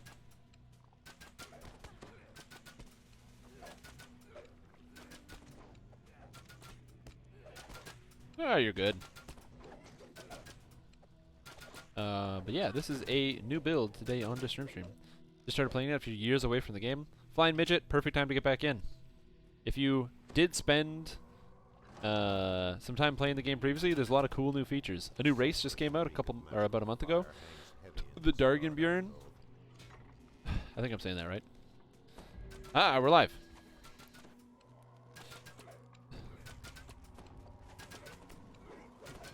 I'll stay back for a sec and recover. Only good at monks?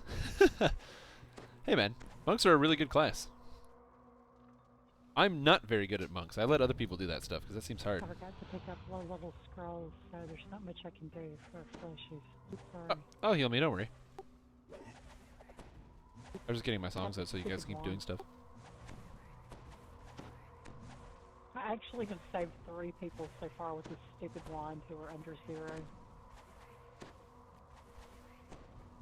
Alright, get one of these, and one of these.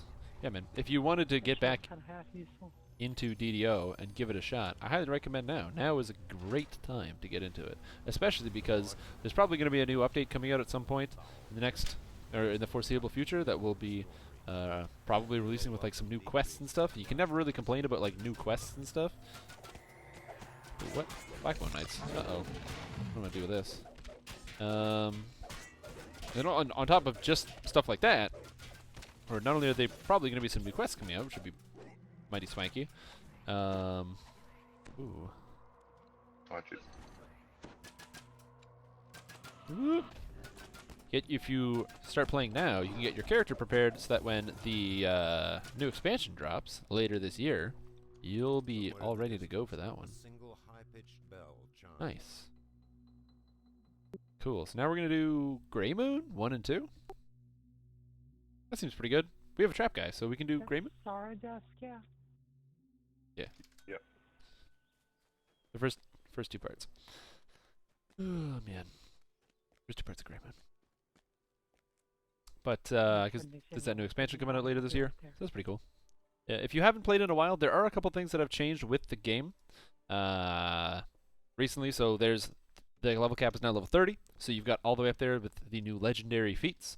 It's basically just a feat that makes you do super duper strong, and it kind of makes it so that the difference between level 28 and level 30 is tremendous if you build your character right. So the characters are a lot more powerful, but as a result, monsters are also a lot more powerful. If you look at like some of the quests and stuff that existed in the game previously, so you look at something like what's a good quest that existed previously? You look at like the Stormhorns quest. Those monsters have a decent amount of health, and they are decently strong. But the newer quests, like Legendary Slave Lords and stuff like that, they're all upwards of level 30. All these quests, the monsters on Epic Elite have like 12,000 health each monster, right? That is like a solid like 4 times the same volume of health. The quests are designed to be harder. The monsters hit harder. There's more monsters. The traps hit harder. They are in some cases very, very, very obnoxious. So there's a couple new features there as well. If you didn't hear about it, the company that was previously creating and producing the game, Turbine, the rights to the game Dungeons & Dragons Online were purchased by a new company named Standing Stone Games, which features the guys that make the game. So effectively, they bought the rights to the game and are now making the game under their own thing. I believe the licensing is done by Daybreak Games, or just Daybreak company, publishers, the publishing. But the actual content is still coming from the same guys. So who knows? Maybe there's some cool things coming in the works as a result of that. I don't actually know because I don't work at the company. I'm like a guy who talks about stuff. But what will the new expansion be? The new expansion will be based on Shadowfell. No, Night. No, vampires. I forget this every time. Ravenloft. Ravenloft. There you go. So Ravenloft with like dimensions. The idea is that there are alternate dimensions of evil, and each dimension of evil has its own, kind of effective overlord of that thing. And, that one of them is Ravenloft. And it's like an overlord vampire, so there's going to be a lot of like exciting stuff to do with vampires and evil and darkness and all sorts of stuff like that. I have a feeling that it's going to come with a vampire race. I can't guarantee anything like that. I don't know. But I'm betting money that when that releases, there's going to be an iconic class or iconic race that's going to be a vampire built in. So it'll be a negative healing race, and you can play as one, maybe like a vampire that's like turned good or something. I think that would potentially happen. I think it's in the realm of possibility. Did it happen? Will it happen? I don't know. But I'm betting money. Betting on a Scion class? That'd be pretty cool. But the real question I have is, how would you implement psionics in Dungeons & Dragons Online? Dungeons & Dragons Online already has pseudo-psionics in the fact that you have spell points, which is effectively what psionics is. It's just magic using a point system as opposed to spells per day. So, vampire kobolds and vampire ooze. I don't want vampire ooze, okay? I don't want ooze. Actually, that's not true. Vampire ooze would be pretty sick, because they actually have a weakness. You can just turn them all. Just turn all the oozes away. I'd like that. I'd like that very much. Typical vampire bats. Vampire bats, yeah.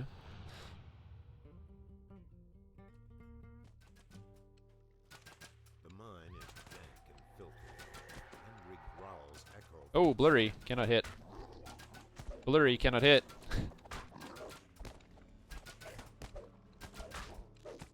Man, I missed like 8 shots in a row because of blur.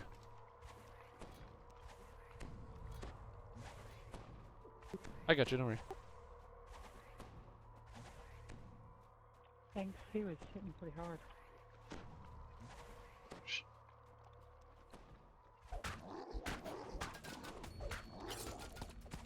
Man, this guy just, they do not want to slip. Ooh, the Vorpal. There we go. But yeah, vampire class would be interesting. But yeah, so I mean that's it. I don't know too much about the Ravenloft in itself. Apparently, it was like an old D&D module that a lot of people really liked. There's apparently also a couple novels and video games based off of Ravenloft. Again, something I don't know too much about.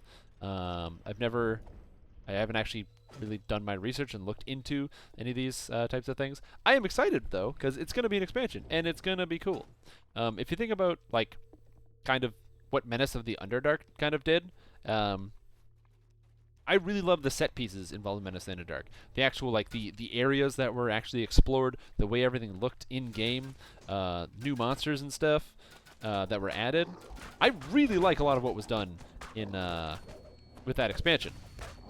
Now, granted, that expansion also brought a couple other things that you can't really replicate with the new one. For example, that expansion was hard, man. Those quests were hard. Whereas I have a feeling that Ravenloft, depending, if you have a character like mine that's going to be super maxed and all the gear and everything ready, you may not be able to make a character that will have struggle with the new content, but it might still be challenging. Like the first couple of times you do Riding the Storm Out, the brand new raid that came out, that raid, not insanely complex, but if you do not know what you're doing, it can be very difficult.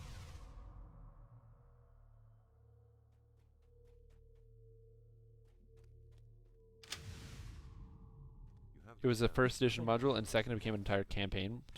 Cool, man. That's pretty awesome.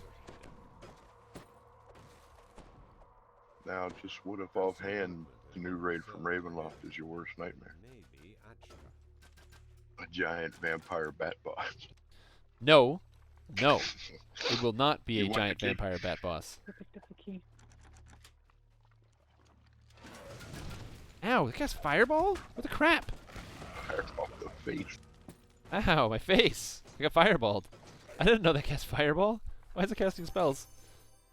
Man, I swear. Okay, I have said this before, and this is a threat. If there is a raid boss that is a bat in this game, like in Ravenloft, I will quit DDO. I will uninstall the game and I will never play again. No. No raid bosses that are bats. No. No. If there's a raid boss that's a bat, I'm just gonna quit DDO. That is a mad threat, everybody. No more stream guides, no more Strimstream. I will do something else, but I will not. That would be horrible. A raid bat? with slaver raid rat enemies. Slave lords rats. Rats with like saves are all like plus 90 or something. Vampire mind flayers. Aren't vampires already mind flayers? Or mind flayers already vampires because they like suck on your brain juices as opposed to your blood? Psychic brain. Yeah, they're like psychic vampires. Wait, unless vampires are already psychic. I think vampires are already psychic.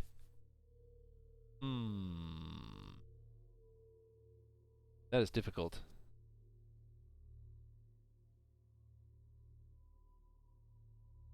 I don't know the answer to that one. Man, are you getting loading screened as well? No. Oh, you didn't get loading screened? No. Oh, shit. Okay, I got loading screened. So I'm gonna have to Alt F4 and come back.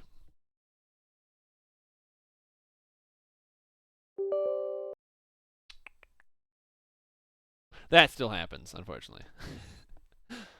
Sometimes the game just freezes. So honestly, that's the last time I haven't had that happen to me in months. Yeah, it's been a while. It's been a long time. It's actually been pretty good.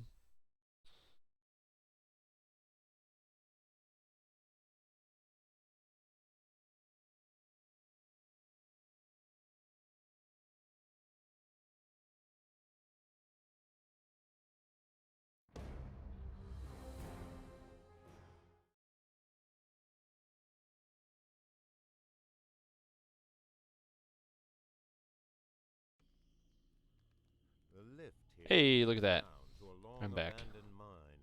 It is now Oh, home to loaded. others. Here we go. We're playing the game again. Now just go talk to the guy. I'll be there in a sec. Hey man, undead mind flayers. Like I said, I feel like By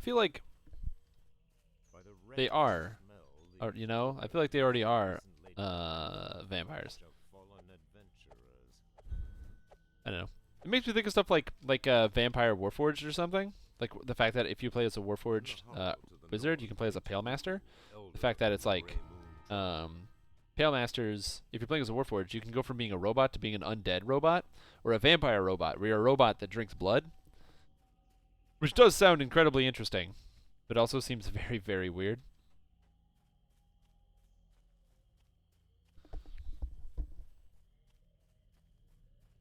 I don't know, man. I have a request for SSG. You have a request? Can we add a teleporter here to go up to the top and back to the instead of running? No, man, you gotta enjoy your explorer areas. I do enjoy my explorer areas, but after you do it, Sure, after you do it.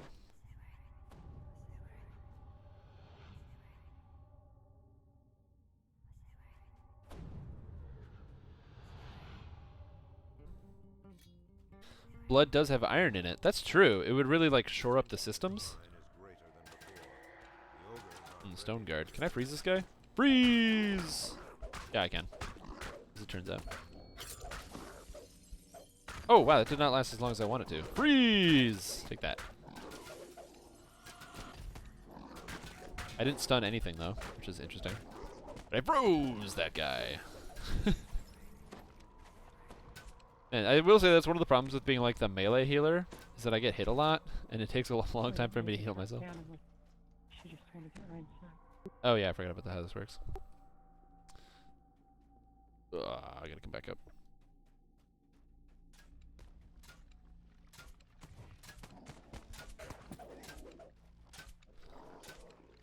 It's a good place to walk up your higher and call them if you don't want to bring them across the bridge. That's the only reason I usually drop down. Ooh, this is not working. Oh god. All my skills are missing. I'll let her take care of the traps. I'm not gonna deal with this.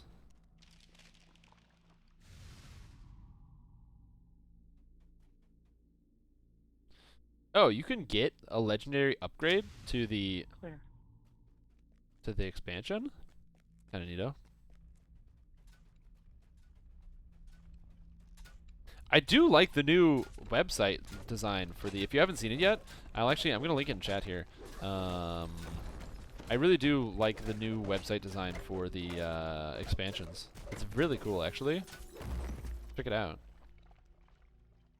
I'm just looking at it right now. It's got the little video and everything, and it's all highlighted. They must have spent some time going through this. It doesn't take a Kalashtar to sense that the ogres want you to go in. Oh, it doesn't take a Clash Star, does it? Ooh, the Vorpal. Ooh, there's rust monsters we can go fight. Do you want to fight the rust monsters? Just a question, jeez. If you want, I'll go. I mean, kinda. Problem is, you know they're all gonna be champs, and I'm gonna die too, so I'll skip that. Oh, my health. Ow.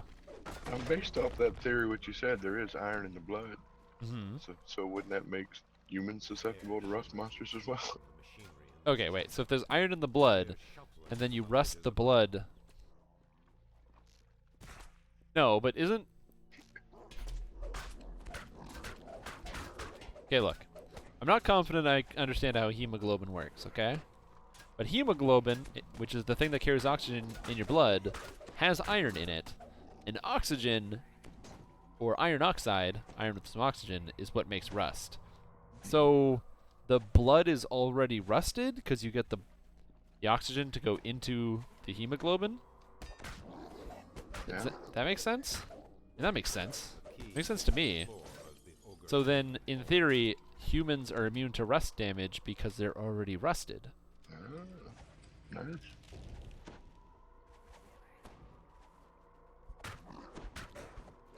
It's like the thinking ahead guy meme, you know, where it's like, can't die to rust damage if I'm already completely rusted over.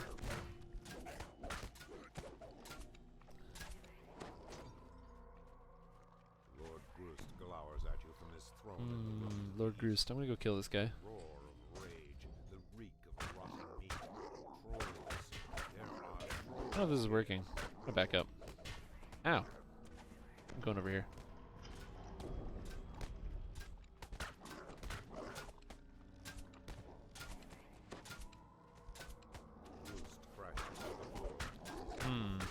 I don't like how often these guys make their DC 31 saves. I feel like I'm only getting like a third of my Frozen Furies off on these guys.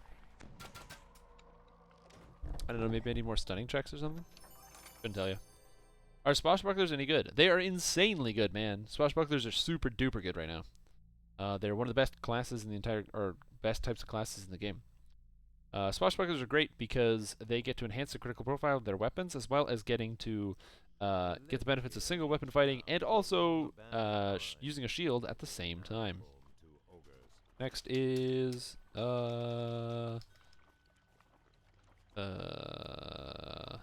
What's the troglodytes get called? Carl's. Yeah. Troglodytes get Carlstoon? Carlstoon. That's the one. Because the first one is our level, the next one is. Yeah. But they're one of the best melees out there for sure. The cool thing about swashbucklers is, like I said, they get that extra attack speed. They get lots of great attacks. They synergize very well with a lot of different things. Yep. There you go. Because if you look here, swashbuckling, if you happen to use one of the crazy weapons, like rapier or hand axe, you get a very, very powerful weapon. Usually rapier is the best. So that one's pretty good. On top of that, you can also change what you use as your primary stat, but most importantly, you can get your swashbuckling style so you can actually use a buckler at the same time. By using a buckler at the same time, it might seem very little, but then getting access to the shield mastery feats is effectively an extra 8% double strike, which is really, really good. Hello, what is this? Like where? That was Sorrow Dusk Island, a quest pack that almost nobody buys and almost nobody plays. I mean, there's reasons. The ogres are hard. To be the mummified bat whale. Hey, the mummified bat is good, man. Don't you talk shit about It is. mummified bat. I have droves of them everywhere. Yeah, troglodytes get. I will share this quest. Aha, 3-Barrel Cove. Garl's Doom. Part 1. But they are very, very strong. On top of being just very strong the way that they are, swashbucklers also get just a natural defensiveness ability. Alright? So if you look at what some of the things the swashbucklers get when it comes to defenses, because they have a shield, they get quite... Yeah, it's somewhere on the waterfall.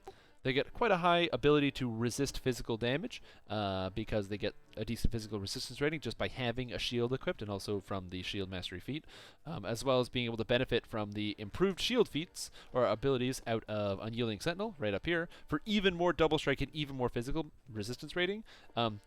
Just by having a shield, getting 15 physical resistance and 7% double strike, that's crazy and that's really, really good. So this is just an amazing ability. But more so than just that, you know, you're also... Ooh, hey, that guy's dead. So what is it? This is a lot of double strike. You also get, beyond physical resistance rating, a crazy amount of dodge as well. Dodge is one of the best defenses in the game because monsters can't penetrate dodge unless they are a Mark of Law champion, which can penetrate dodge. They are the one exception. But in raids and stuff where there's no champions, you don't really have to worry about that. You can just fight stuff. And dodge is a true defense because unlike things like, say displacement, where monsters can still break through your displacement if they have true seeing and stuff like that, with dodge, it's just a flat % chance that you don't get hit. Then after you go through that % chance, you can stack on top of that displacement for that 50% miss chance. You can then have a decent armor class. You can, on top of that, have incorporeal chance. And then after all that, you can have at least 120 to 150 physical resistance rating on a character wearing light armor and take little damage anyway. So you can stomach 2 or 3 hits before you even go down on a high difficulty setting. But have pretty much like a 90 to 95% chance to dodge attacks. When you could care less about doing them and just want to get somewhere. You come out here and try to get around. So it's one of the reasons why bards are kind of very, very strong, especially if you splash with the fighter. The cool thing about by splashing with fighter is that to use defensive stances from the fighter tree, all you need to have is a shield on. Bards conveniently get shields. Even though you have light armor, it doesn't matter. You just have to have a shield. So it's really good. Like if I look at, what's it, enhancements, Stalwart Defender. Stalwart Defense, which is a combat stance. But improved Stalwart Defense is just good. And then Tier 3, it's for you get the, if you want, you can get the extra, extra life, so an extra 20% extra health, which is really good, by the way. 20% health is super good. If you want to get 20% health, all it costs you is have to wear a shield. Well, bards get to wear shields. So having that little bit of a multi-class makes you insanely tanky, gives you a bunch of extra damage, makes you way stronger. I would take it. I got to.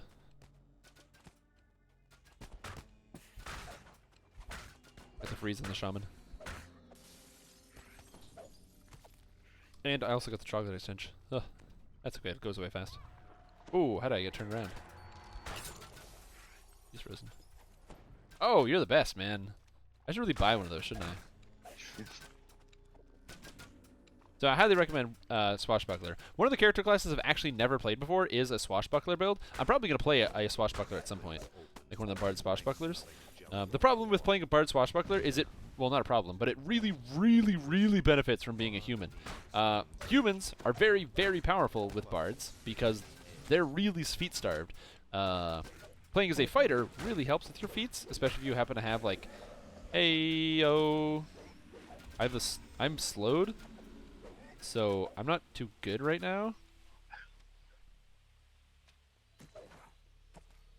So I just aggroed a bunch of troglodytes. Oh, okay, hello. I froze him, though.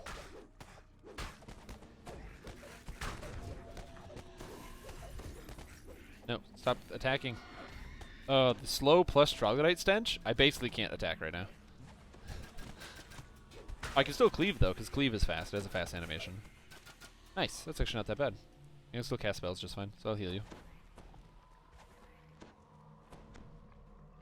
That's not bad. Yeah, so basically, if you're looking at playing a Bard Swashbuckler, a split like 12 levels of Bard, 6 levels of Fighter, and 2 levels of Rogue for that sweet, sweet evasion is going to give you pretty much one of the strongest characters in the entire game.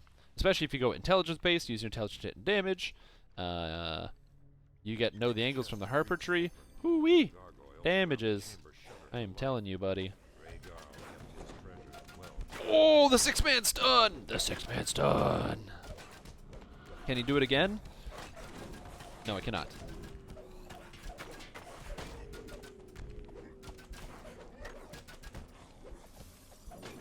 Level drain these fools. Felt good, though. I felt good with the 6-man stun. So, if you're listening to what I just said, and you're like, well, Strimtom, you just said that Bards are basically one of the greatest classes ever, and Swashbucklers are one of the greatest things ever. Why aren't you playing one? I know they're amazing. That's what I just said. The class features themselves kind of really work together and make it very versatile. You can run in a Divine Crusader for more of like the solo kind of like got a lot of incoming healing, that sort of thing build. Or if you want to go mad, crazy DPS, you can run it in a Legendary Dreadnought for that really, really hard-hitting damage. Either way you decide to play it, you know, you're going to be incredibly effective. Oh, hello.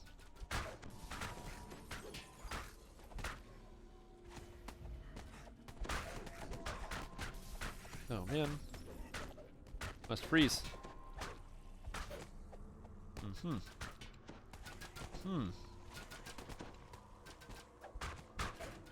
Die, jelly. Jerk.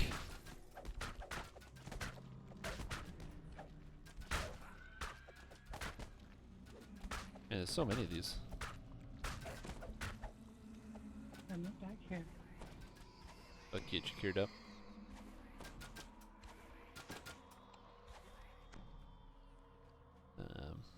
Yeah.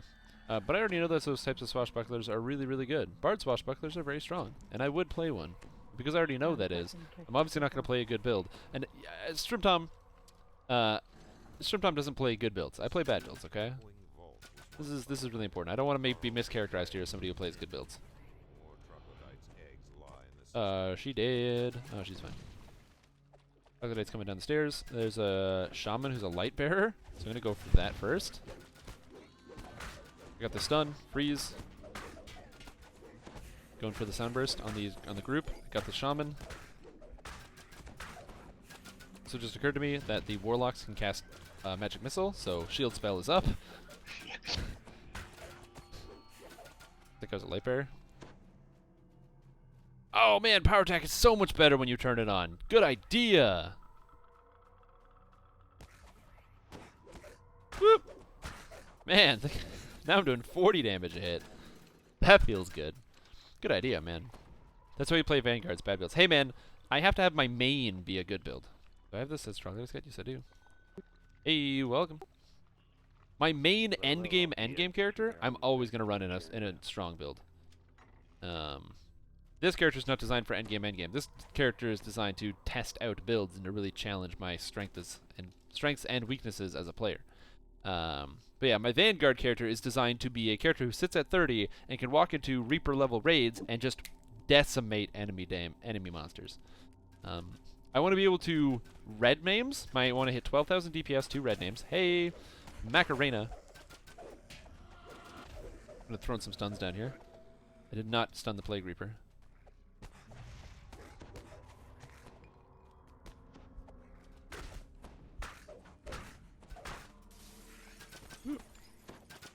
Heal myself. I'm gonna do Bard song here. I don't know why she doesn't want the Bard song. Like with a crossbow, that's +9 to every burst. It's a crazy amount of damage. Oh well.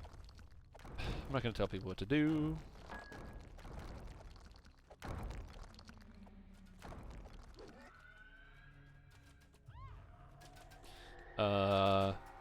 You still love Strimtom's Acid Arrow Ranger build? Thanks, man. I really appreciate that.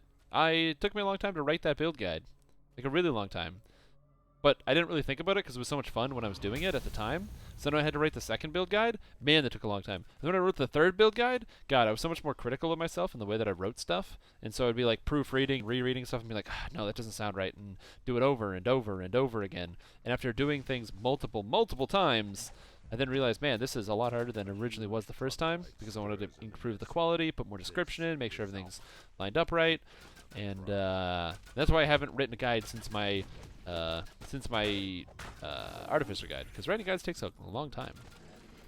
Not that I won't continue to write guides. I will be writing guides. Just that, you know, it does take a long time.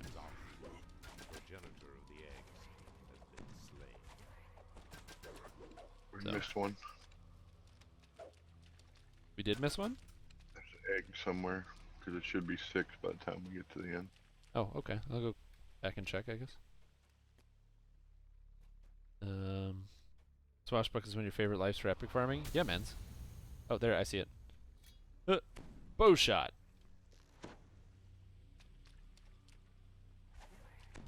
I mean, like I said, I want to try Swashbuckler at some point. The 2 builds that I'm still waiting to try, I'm trying to find the right time. I want to try Swashbuckler, for sure, and I would want to try the Wolf Exploit build. Wolf Exploit build just seems like it'd be a Famine Reaper.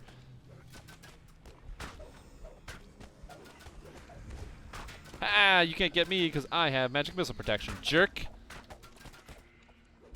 If you're wondering why I don't freeze the Famine Reapers, it's because you can't freeze the Famine Reapers. They are unfreezable.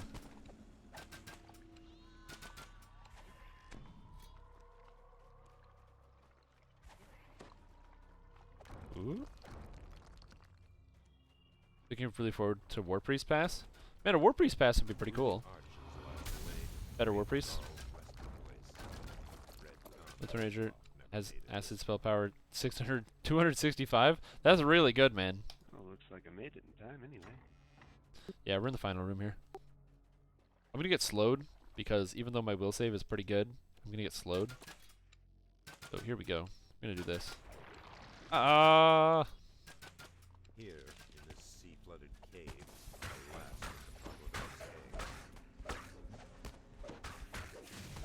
the sputtering No, no, they die. Troglodytes die.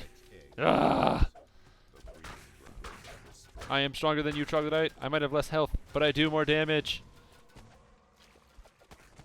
Freeze.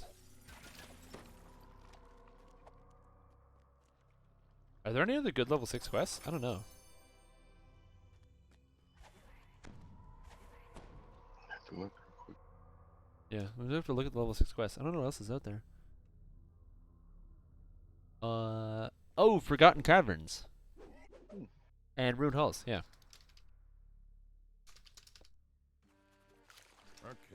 Forgotten Caverns and Ruined Halls next.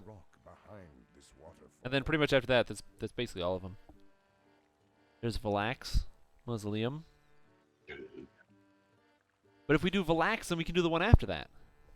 Do make it The medium one? Yeah. You don't make it back before the end of the Are you stream? going to do Carl Tom the second one of these? Oh, that was the second part's level 7, so I'm gonna do that at level 7. Alright, no worries. Alright, so Forgotten Caverns and Ruined Halls, House check. Okay. Man, Tom, you talk a lot. All the fire Uh, thingies. I forget which one Forgotten Caverns is. Forgotten Caverns is the one down under the tavern with the ice methods and the trolls. If you don't make it back from the stream, must be. thanks and take care, everybody. Puff Granny, Nothing thank you for else to watching. say. Thank you for tuning in. I hope you have a super duper rest of your evening. If you can't make it back to tuned in to the stream, but don't know why I'm talking like this. It's across from all the vendors down low under the tavern and the bridge.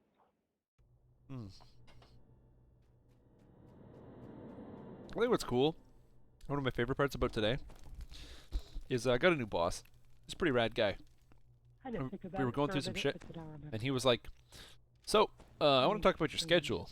And I was like, what? And he was like, yeah, you're scheduled to work these hours. But how would you like to work these hours? And now, I don't work until 8 in the morning. Now, I'll tell you one thing that's really important. I used to work at 6. I hate getting up at 5 in the morning. I can't stand getting up at 5 in the morning. Why is it even a time? Why does it exist? The sun, surprisingly, is still up, unfortunately, now that it's summertime at 5 in the morning. But God, it's just the absolute worst. Like, it's so bright, and then you're tired, and you go to the Tim Hortons drive-thru, and there's a lot of I swear to God, there's a street fight like every second day. I don't know why, but there's like a street fight like every second day there. And you go to this drive-thru, think and the it's one like, with all the oh my God, fire is, timing the all fly. this stuff is happening, and then you get to work and you're exhausted. And I was working like 6 to 5 during the I day, think it's like and he was like, 11 how about 8 to 5? Would you like 8 to 5? And I was Very nice. 8 to 5. Good Sign me up. I'll take some 8 to 5. 8 to 5? 8 to 5. Actually, I kind of want to do all these. Let's do all these. Sounds like a plan. Yeah, we're going to do all these. We'll start with everyone's least favorite, the Chamber of Insanity first. Doesn't bother me. But yeah, so that blows my mind. Makes me real happy. Because I don't want to be working as early as I do. And now that I work at 8 o'clock, it means I can actually stay up a little bit later in the evening, which means generally, from I'm gonna have speaking to go from check now it on, after one during these or stream two streams, and I should be as exhausted as I normally am. check it Because I out actually have later. like real human hours. Now it's only 9 hours Sorry, of work a day as which opposed to one 11. doing the Chamber of Sanity first? It's pretty cool. Chamber of Insanity. Chamber of the Manatee. Yes, okay, it is. Oh, whoops. Creepers. 3. Chamber of Insanity. How do I get this one to go up here? Is it the Chamber of Insanity? Oh, it is the Chamber of Insanity. There we go. Yes, for boss, after like I was insane. It was perfectly happy with it. Well, that's just it, right? It was just changing around the hours and the way that they worked. And he's like, yeah, you're gonna come in at 8. And I'm like, man, that's awesome. And he's like, yeah, isn't it great? And he's like, and I'm gonna leave early on Friday. And I'm like, oh man, do I get to leave early on Friday? And he was like, no, you don't get to leave early on Friday. Which, I mean, I'm okay with that because like I get to come in at 8, so like I'm just okay with that. The bar was set very, very low for what would make me very, very happy. Whoopsie. Chamber of Insanity.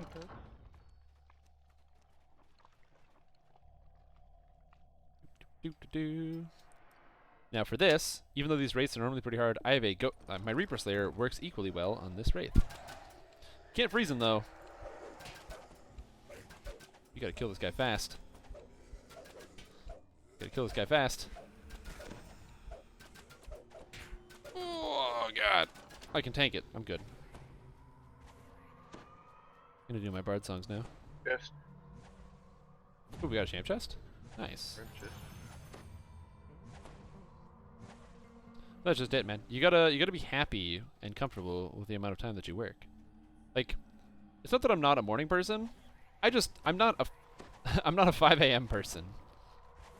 But man, waking up at like 7, getting some breakfast, you know, maybe like catching up on some news or something, and you know, going outside maybe for a little bit, like going for a walk or something, and then going to work and get myself to mentally prepare, as opposed to just like crawling out of bed at 5 or whatever and hating everything and denying getting out of bed. crap. Gotcha. Thank you.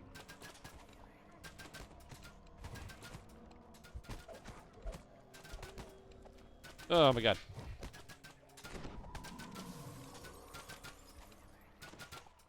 Ugh, save that guy's life. You know, it's, did. like I said, it's all about finding the right balance. And for me, I like playing computer games when I get home from work. So feeling exhausted and having to go to bed at like 8 o'clock to make sure I'm not grumpy and don't hate my next day of work, to me that's really important. That is a very important, valuable thing. So I'm really happy. Oh, hey, hello, Super Champ, Infernal Pact.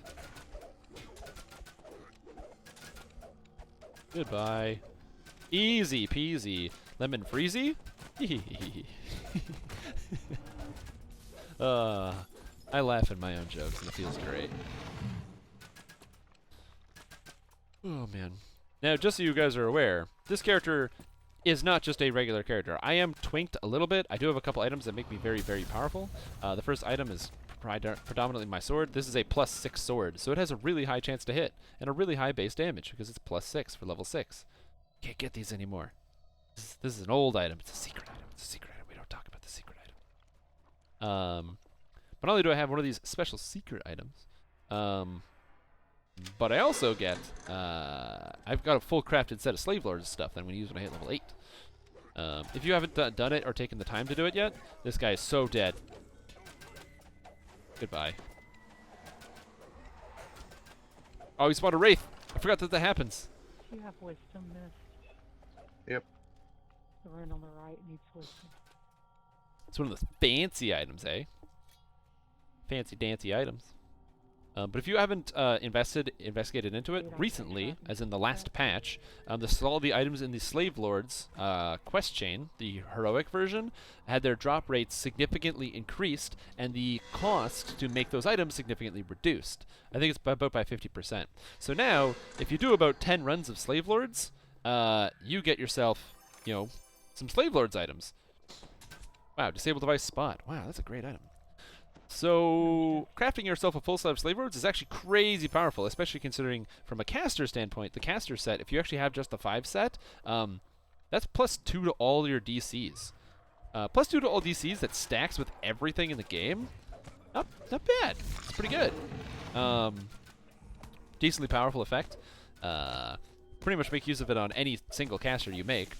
So if you just happen to make your Slave Lords items include a Wisdom, Intelligence, and Charisma item, you'll have access to all of the Slave Lord stuff you could ever need, and it becomes interchangeable. So every time you do a life, you can then equip the same new set of items. So I basically have a melee set and a range or a caster set.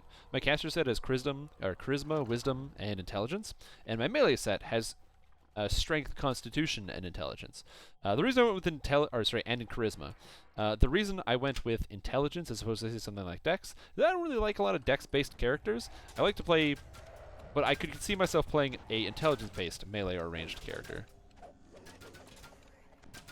not sure I really like that so much. Oh, Be ranged. It's ranged. Last of the wraiths They fade really, from really the messed up the darkness. ranged mechanic. If you're the first person to there we shoot go. them with anything ranged, you're going to keep the other. Distance, you hear stone grating against stone. alright. Give me some of that Flask of Death Ward. I think we're good to go. Yeah.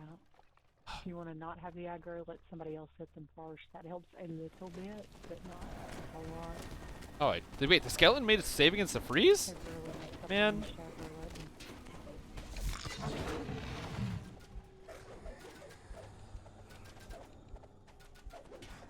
Oh, hey, that guy hurts. Oh, that guy still hurts. Run away! Run away! I don't think I'm going to be able to get away from this guy. Oh. Hey, we live. I don't really have an escape from these guys, like some kind of like super speed boost that I can just jet and get away from. So, unfortunately, I'm kind of limited by, the melee capacity that I have. But, yeah, what are you going to do? The nice thing about doing these quests as well is it's going to help with actually unlocking like the favor for those Kundrak and stuff. That's good. Oh, what's next? Next is, I don't know, Forgotten Caverns. Yeah. Forgotten Caverns. I think it's level 6. I wish there was a search option from here. I would totally just dump it in here. But you can't. Good morning. How goes the stream? Pretty good, man. Pretty good. I have only died like 5 or 6 times. Not bad. I cannot complain about that at all. Character seems pretty good. That was earlier in the experimental build. Yeah, the experimental build is experimental for a reason. I think it would be much stronger on this character with the actual gear and the stats and all that stuff. I wonder how this room is going to go. I put shield on? Good, because these guys sometimes cast. Plague Reapers. I'm on the Reaper. He's going after Lex Luthor. He's going after Lex Luthor. Man, they killed Lex Luthor. I can't raise dead yet. Oh, the Famine Reaper. He does not like me. Okay, he's dead. Fortunately, there's a shrine coming up soon. Did we get them all? Nope. Freeze! I did not freeze it. You can actually freeze ice methods, though, which is really funny. Ah, the traps hurt, man. Now, the nice thing is, once this character hits level 7, I'll have a high enough use magic device, because my charisma is so high, to actually hit raise dead scrolls, which will just be really nice. The moment you are able to raise dead, it just makes Reaper a lot more recoverable, and you have just less wipes. It's not 0 wipes. You can still party wipe. Help!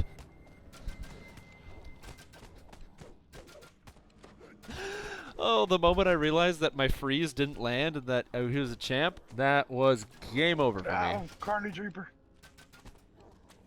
Run, man. Run! He's only right behind you. Uh-oh. Uh-oh. Ooh, we may have to reset this one. Yeah, I think we might have to reset this one. I was too ambitious. Oh, get him. Get him, man. That Reaper's dead.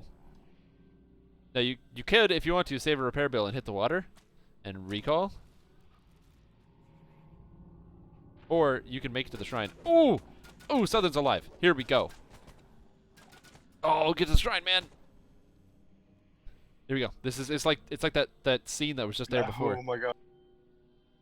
Hero Soul Troll. If you get that door though. Ooh. Oh, it's open. I'm in.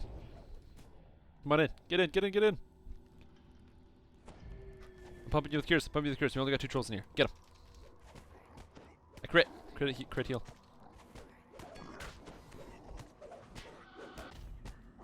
Did not get the stun on the Hero Soul, but it's okay. It's just him. Ooh, he dodged my freeze. Oh, got it. The trolls that are not in front of the door. There are 4 left in front of the door. Oh my god, the save. Or gibbers goes down.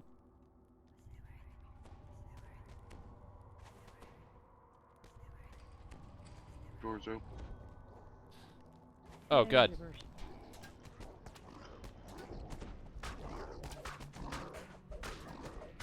Okay, good, that guy's frozen. Get rid of the jelly. Man, I cannot believe that actually worked.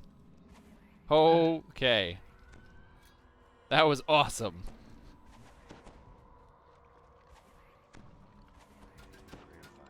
Okay, let's rebuff here. Let's recap. I really need to go get some scrolls after this so I can get other people. I've got I like gotcha. 500 scrolls to heal, but I can't use them yet. And I always forget to pick up the Here we go. Cure Series. I'm good, but man, that was exciting. So we got 2 clips now of like 2 running clips. I'm gonna get both those. They're both going on the DDO YouTube channel, by the way, because that was hella exciting. Okay, I'm gonna shrine after this. Oh, I need a smoke break. Shrine real quick. You're right. That was just The dodging, the ducking. oh my god! Just watch you like jump around the trolls and stuff. That was so exciting.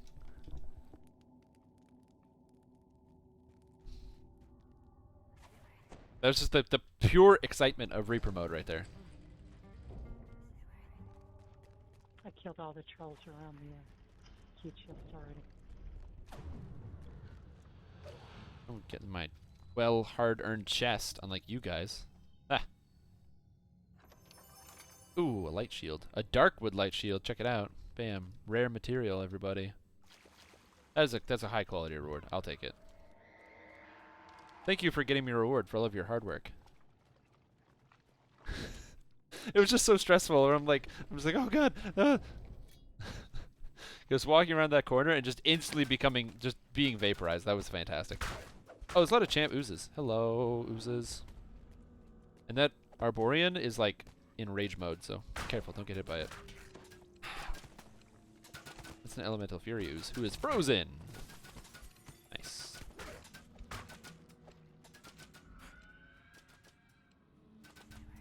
Oh, did I not cast spells? Oh, I did not cast blur. That's a problem. Oh, I'll give you an enchant weapon. Oh, you already have an enchant weapon. I'm gonna give it to you anyway. Uh-oh. Do you realize how crucial we are in the role of ooze reproduction? It's like them going out to a bar and getting tanked. Yeah, I never thought of it like that. Oh my god. Earth elementals dropping down. All the baby oozes owe their life to you.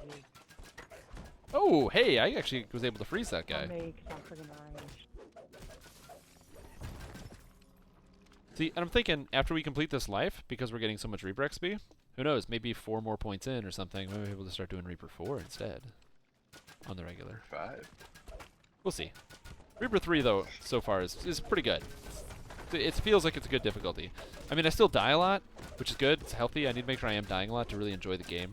Because you can't enjoy the game unless you have somebody else carrying your soulstone around. I think Reaper 3 is kind of the sweet spot for The stink of this underground Reaper XP and regular XP for. Yeah, the time-consuming spot, where it doesn't take that much extra time. But also, it's also, like I said, also it's a good spot for challenge as well.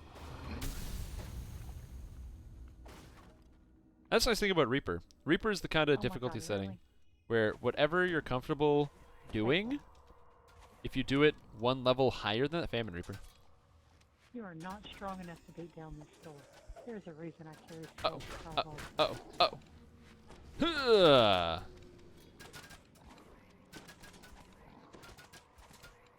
Oh, man.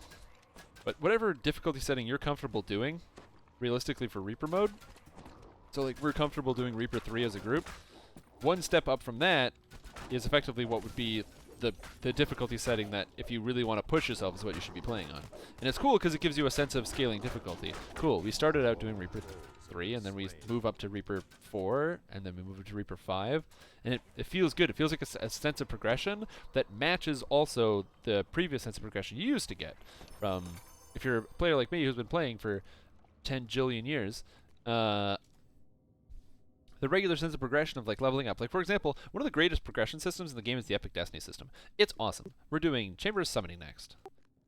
It's awesome because it allows you to level up in different types of classes and you get to experiment with abilities and really go off and kind of see what your character has to offer and what you can really do. It's a really cool system because you can say, okay, how does my character perform as a Legendary Dreadnought? You learn about the abilities, you start taking stuff. How does my character perform as a primal Avatar? It's a really cool concept. The trick 2 seconds, I'm gonna buy with scrolls. the trick with Reaper mode, or sorry, the trick with Epic Destinies, Don't do it is that if while you're like thinking me about it, and it you've made multiple characters, leveling Epic Destinies becomes one of the most tedious and awful things in the game. The first couple times you do it, it's really exciting. You get to learn about cool stuff and you're leveling, and it's awesome. But the fact that every time I want to make an alt, I have to level up Epic Destinies again, makes me never want to play any alts, and so I usually don't. I usually don't take alts into epics, and I usually only have one character for epics, because leveling up Epic Destinies, like, I would rather take hairs off of my head, pull them out one by one, and eat them. That would be preferable to leveling up Epic Destinies. Playing in a class you don't want to play as is not my idea of a fun and engaging piece of gameplay there. If there was a way you could share the status across an account or something, that would be pretty cool. I would love to see that. That's not currently an available feature, so we don't talk about that. I'm going to try to stun the Winterwolf. He did not freeze. The Soul of Ice Winterwolf did not freeze for some reason. I can't imagine why. Oh, you have the dot as well? Okay. Yeah, exactly. Because if you're like, oh man, I really want to take this feat, but you have to level up an epic destiny sphere. Air eating stream incoming. Well, maybe. I mean, if that's what you guys want to watch, I'll do whatever. Like I said, if that gets me more, I'll do whatever it takes to become famous. If I have to eat my own hairs on camera. And I'm sure there's a market for that, probably. I'm sure there's definitely people that would pay money to see people eat hair. I don't know Switch why. to IRL stream. Exactly. You got social eating, why not? Yeah. Reminds me, shield spell. Brings my armor class up to a solid 22. Shut up. Incoming sunburst. On nobody.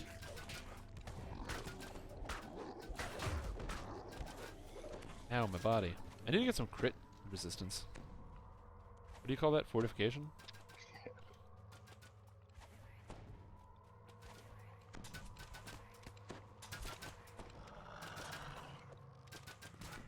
It's one of the reasons why playing a Warforged is actually super cool, is you can just make docents, and then you don't really care what type of character you play. If you play pretty much exclusively Warforged, you just make a bunch of docents, which I might actually do to do some actual past lives, as opposed to racial past lives. Right now I'm kind of working. I want to get 4 racial past live, or sorry, 12. I want to get through 12 racial past lives, which will give me enough racial enhancement points, so that way I can pretty much always have access to Healer's Friend when I play a Warforged. So that way I feel like I'm never prohibited from any different types of builds. It's something I definitely want to do going forward. So that's kind of what I'm grinding towards right now with this character. 1, getting towards 675,000 Reaper XP, but also 12 racial past lives. Because when I hit that sweet spot of 12, you know, when I have the Warforged access to Healer's Friend at all times, it means I want to play a Barbarian. Cool, I'll have Healer's Friend. Oh, I want to play a, I want to play a Monk. Cool, I'll have access to Healer's Friend. Hey, I'm going to play a Cleric. I got Healer's Friend. And I can spend my points in realistically whatever tree I want after that. But having to spend points, especially in the early game, to get access to Healer's Friend, it kind of just delays you getting cool abilities. And not super cool build. And then if I want to play characters that are super Warforged and very, very focused on being Warforged, say if I want to do my Mega Man X Artificer build again, I can automatically start with, like, Mechanist or whatever to get the extra repair amp. Warforged Nega Cleric? Never again. I don't ever want to do that build again. Although, because I wouldn't have to spend the points on getting, because I had to spend 7 points to get Healer's Friend to play that build effectively. Instead, what I'd be able to do is to get a very fast positive energy burst on that character, which would be pretty good, and actually make it not that bad. If you have a fast positive energy burst, because realistically, healing is the only place where that character lacks. Damage is fine. You have pretty good sustained damage.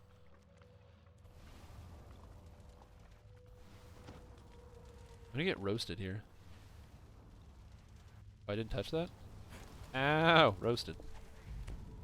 Oh, Southern got way more roasted. Oh! Fire method! Blurry! Damn it!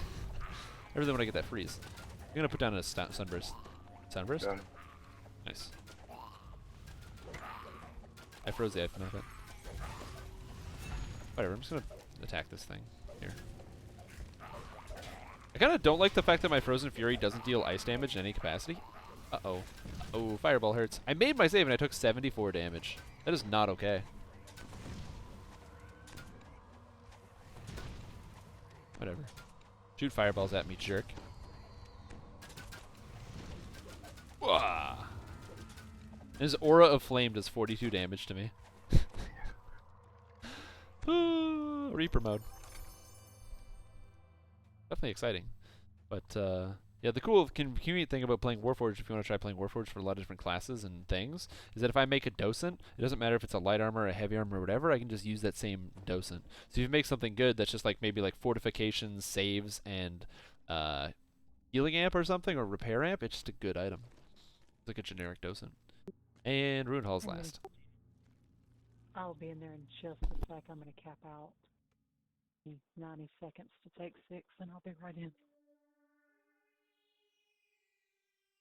To mention that the docent has one of the highest Reaper XP.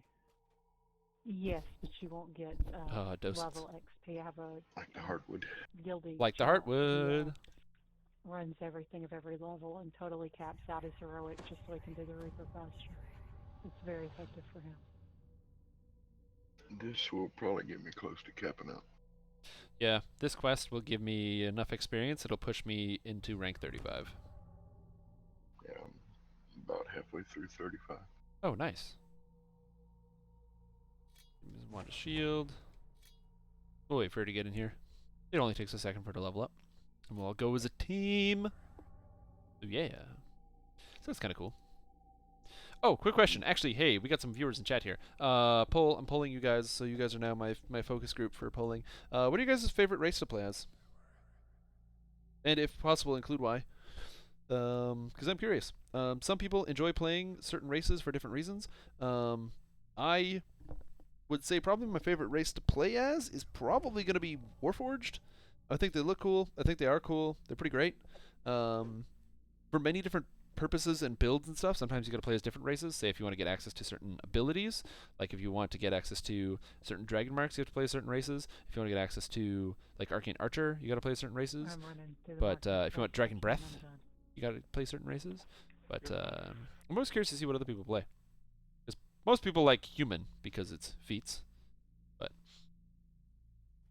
exactly, dwarf is your favorite race, but usually with human and dwarf. Wait a second, we got 2 votes for dwarf and 1 halfling. But the first 2 votes are for dwarf. I don't believe that. 2 votes for dwarf, 2 votes. Drow. Oh man, I forgot about Drow. You know, Drow actually used to be like my favorite race back in the day. Because of the extra stats. I thought that was just the coolest thing. And all my favorite classes, Paladin and Cleric and Bard, all used Charisma. So I was like, man, bonus to Charisma, that's awesome.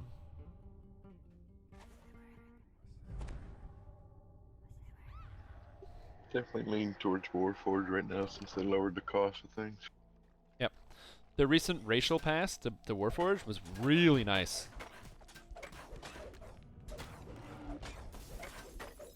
Got him. Oh. Freeze! Yeah, the nerf to humans and the buff to all the other races was a really good idea. Now, some people are really upset by the nerf and the change to humans, but I'm very okay with it. I think it was a really good decision. Not that big a difference to me. Trap. Lightning damage. Think elves looks and enjoy Fade energy tap, but they aren't strong. Don't break them. Don't do it. It happens to everybody. Hey, those are And great most ooze. of them are ooze. Everyone that you break Ah, the has a blur. chance to be a Reaper.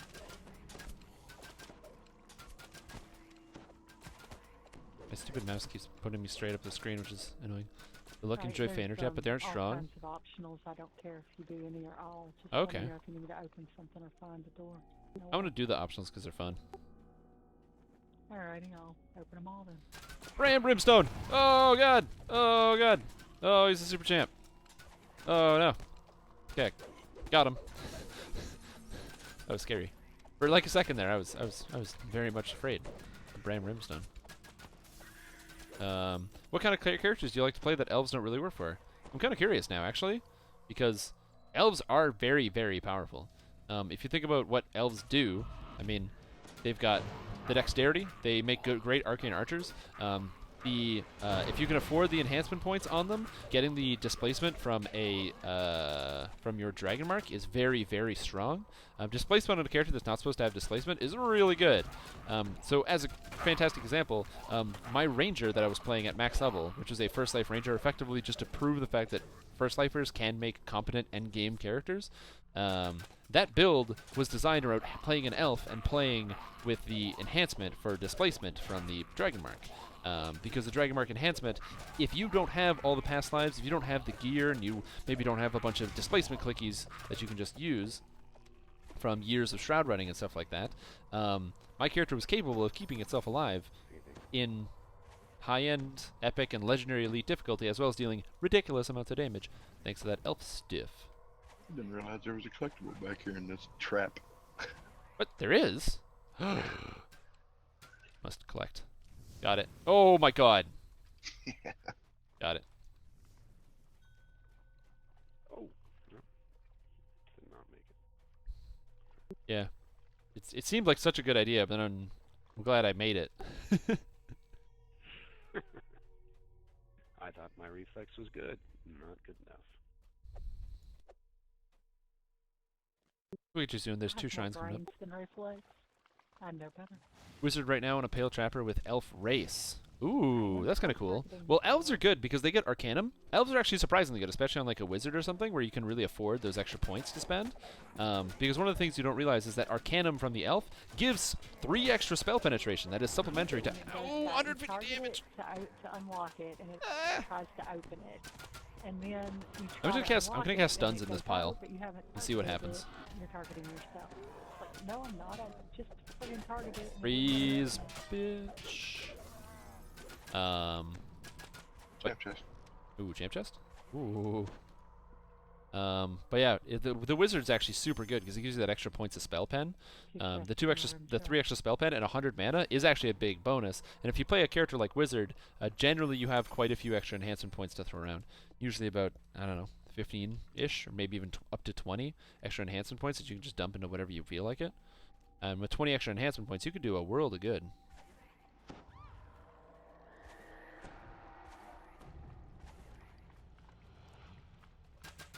Bugbear. Ooze. I got it. Freeze! Made a save. Man, dude, my freeze is 31. Why are these oozes making their saves? Is my DC really that low for level 6? Oh, God. Elf Spellsinger. That also sounds interesting. Elf Paladin. I'll tell you one thing. Drow make good paladins and Spellsinger bards. In fact, my first Spellsinger bard that I ever played was back before, when the cap was up to level 16. So when it was 14 and then all the way up to 16. When level cap was 14, I played a 13 bard, 1 sorcerer. And when I went up to 16, I played my 15 bard, 1 sorcerer. I really liked that build. The 1 sorcerer was great because it gave me a pile of extra mana. Like just a ton of extra mana. And that extra mana made it so that I could actually heal with some use magic device almost as effectively as one of our clerics, but while providing all those extra buffs. So in the guild that I was in, when we were doing Shroud and other stuff like that, I played as one of the main, or as one of the 2 main healers that we had. Because I could cast all the mass spells and the mass cures and what have you, but while also having access to Charisma and Wisdom are the 2 side runes. I can't get either one. ooh. Oh, I released something.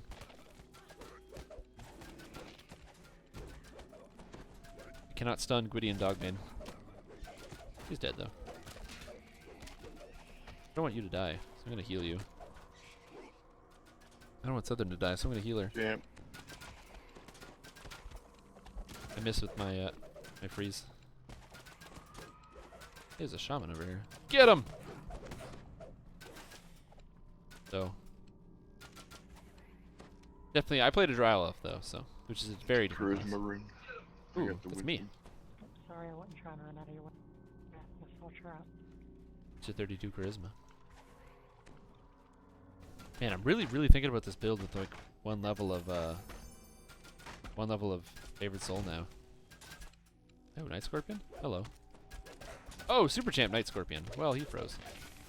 I'm gonna shrine, and I'll read Bard Song in a bit. Spell Song Vigor plus Fey Energy Tap equals Fairy spammy with SLAs and stuff. Really fits your playstyle. Oh, man. I totally forgot about Fey Energy Tap combined with that, because it gives you mana back. How much mana do you get from Fey Energy Tap when you use it? Enough for a couple spells. I did it a couple of lives back, and was a Fair Reaper in there while the damn kobolds were beating on the crate. Ugh. And I got 46 stacks of fear on me before I finally died. Trying to keep the stupid Income. kobolds off the crate. Incoming? And figure out where the hell the Fair Reaper had gone chasing my dog. Here we go. I think the 5 uses are like 1,000 SP at level 30. Damn. That's crazy. I didn't know about that. Oh, yeah. Well, my Bard right now only has 2,700 mana at level 30. And like 2,700 is pretty good for a Bard. Granted, I could definitely increase that. I don't have a mana item right now. I need a Slave Lord's craft myself a mana item. And I also need to finish up my Slave Lord's bonus. So realistically, my character's endgame mana total is looking more like 3,200. But 1,000's still really good, man. Holy crap. Farting Jester. I love that name, man. Where are these zombies coming from? What the hell, man? What is your new build? Trying out fun builds. Man, I got two. This was Strimtom today, or today my stream was a double feature. That sounds like it was a lot of stuff. It should have been just double feature, and I should have had a Tim Hortons coffee. Double. Anyway, I'm distracted. So this build, I reincarnated from my previous healer build, which is a Druid Rogue, designed for healing Reaper mode, or Carnage Reaper. Carnage. I think I got him. Got it. This character is neither Druid nor Rogue. This is going to be a pure warchanter bard. There's a couple reasons why I'm playing pure warchanter bard. The first is that the incredible buffs that I can provide. I'm level 6, but I can already cast Greater Heroism on the entire party for an extra +4 to hit, and I can cast Inspire Courage, which adds, currently, for me, +4 to hit and +3 to damage. So right now, I can buff my allies' hit chance by 8 points. That basically means no one will miss any of their attacks unless they roll a 1. That's really good. Even for a group that's going to be super turbo-powered on Reaper difficulty, that extra hit chance is really, really useful. +3 bonus damage. On top of that, I get Enchant Weapon spell, which is an extra +1, so that's kind of 9. And I've got decently good stats. So my character right now, being level 6 Bard, has 32 Strength and 32 Charisma. It gives me access to decent DCs on Sunburst, and as well as good DCs on Frozen Fury, my Bard Warchanter ability. So the idea behind this character is 1, being able to heal and support my allies, 2, being able to buff my allies, and 3, being able to wreck people's shit with high melee damage. Because I kill people. Like, I am not a pure support. I kill people as fast as humanly possible.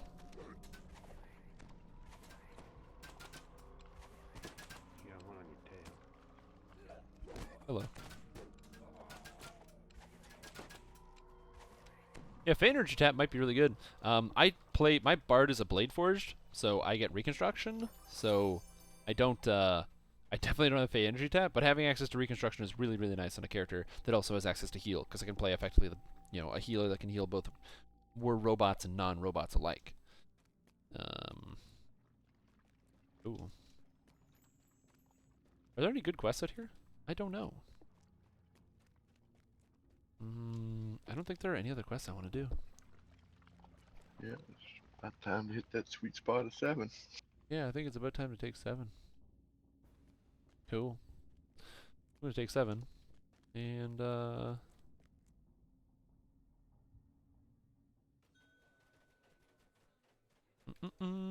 to take 7. Which will give me 4 more enhancement points. Which will give me access to medium armor, but all this medium armor sucks.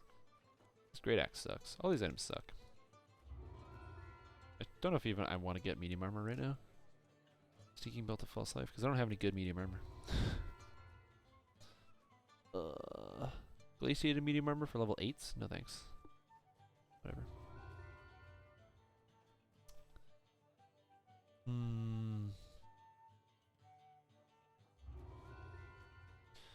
Honestly, if I had triple racial muses, I'd play an elf paladin with Fey Energy Tap, because off healing is awesome. Yeah, man. The problem with paladins is they cannot heal like in other games where paladins are featured as healers. Because paladin healing is not so good. They get lay on hands, which is super good. And if you get all the lay on hands habits, you can get like 14 or 15 or something stupid, which is great. But that's about it. Okay, I'm gonna check armor. I'm gonna see if I can get a decent set of medium armor. Taking 7. Yep, taking 7. Let's go with something good. Let's get. Mine as well. 7 is the wonderful level of red scrolls. That's my plan. Hardy Breastplate of Thornguard. That seems pretty good. Gives a bunch more armor class. And it's got more constitution. Roguebane Breastplate has moderate fortification. Wow, that's really good. Roguebane Breastplate seems super good. And it gives even more armor class? It gives even more armor class. Oh, baby. Give me that Roguebane Breastplate. Mithril Full Plate of Speed! Melee Alacrity and Striding, and I could wear it. But it would be bind on character and equip. And it would cost 2 million plats. So I'm not going to buy that. That does sound like an interesting concept. I'm going to buy that. Because I'll have I'll get 4 more points, so I'll be able to take armor here so I can get medium armor proficiency. Racial tree that has access to divine might? No. Divine might's really good. And it's only on certain classes for a reason. I'm gonna say no. Bad. I like where you're going, but no. I don't want to see that. Alright, let's take level 7, everybody. So what does level 7 give us? It gives us access to the haste spell, which is kinda good. But it will be an extra drain on mana, but it's a pretty good spell. Let's see. Advanced Next Level's Bard. I want balance. I want concentration. I want diplomacy. I want haggle. Haggle's just good. Money? Oh, baby. I want ummed. Give me some of that ummed. Oh, I have an extra skill point now, because Tome's kicked in. Swim. That seems pretty good. Let's go swim. An extra level 2 spell. Rage is good. Let's take Rage. That's a good spell. And we're going to take Haste, which is good. I kind of want to take Fear. I'm going to try Fear. Because Fear works on Reapers, so. I should have taken Cure Serious. What am I doing? Wow. I can't believe I just didn't take Cure Serious. Why did I take Cure Serious? Oh, God. I cannot believe I did not take Cure Serious.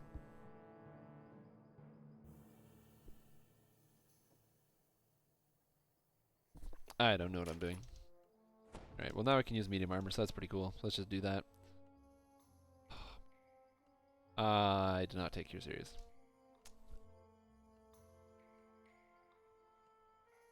My Rogue Bane breastplate's not even in my backpack. Oh my god. Oh my god. I'm AFK. This is terrible.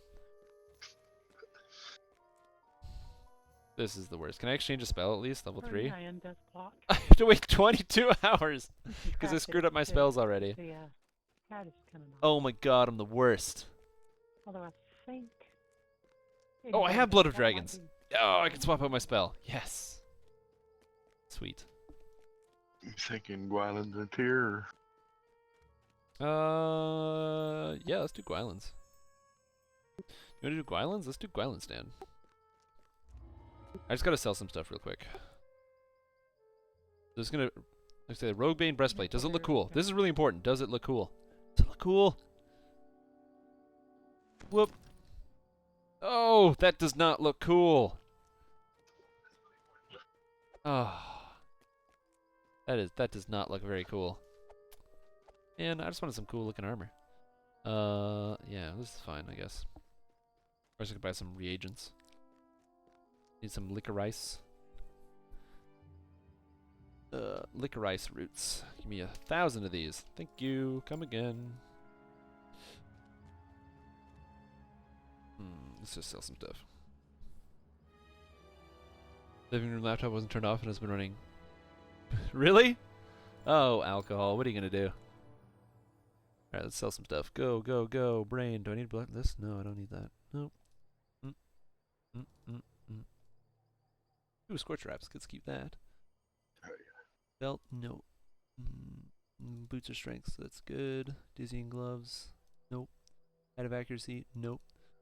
Defensive Hat of Higher Saves. I will keep this. Where is that hat? Please do. Grab a drink.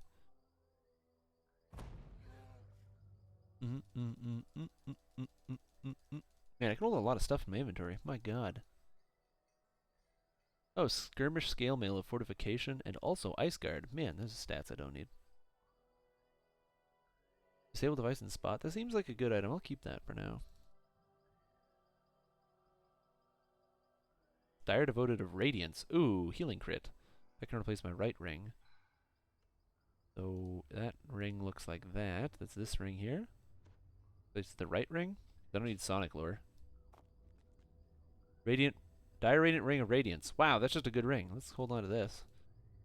Don't need this wand. Cool. $19,000 worth of stuff. But why do I do that when I can just do Song of Heroism? Give myself an extra +4. Bam! 20,000. I got an extra 1,000 plats from doing that. The value, boys. I have not. There we go. So hope you guys all had fun watching me sell items out of the game. Because I had fun doing it, so... You know. Here we go. So now I have a little bit more physical resistance rating because I got medium armor on. So I will take that. And I've also got more armor class, which is pretty low for my level, but still pretty good. Oh, man.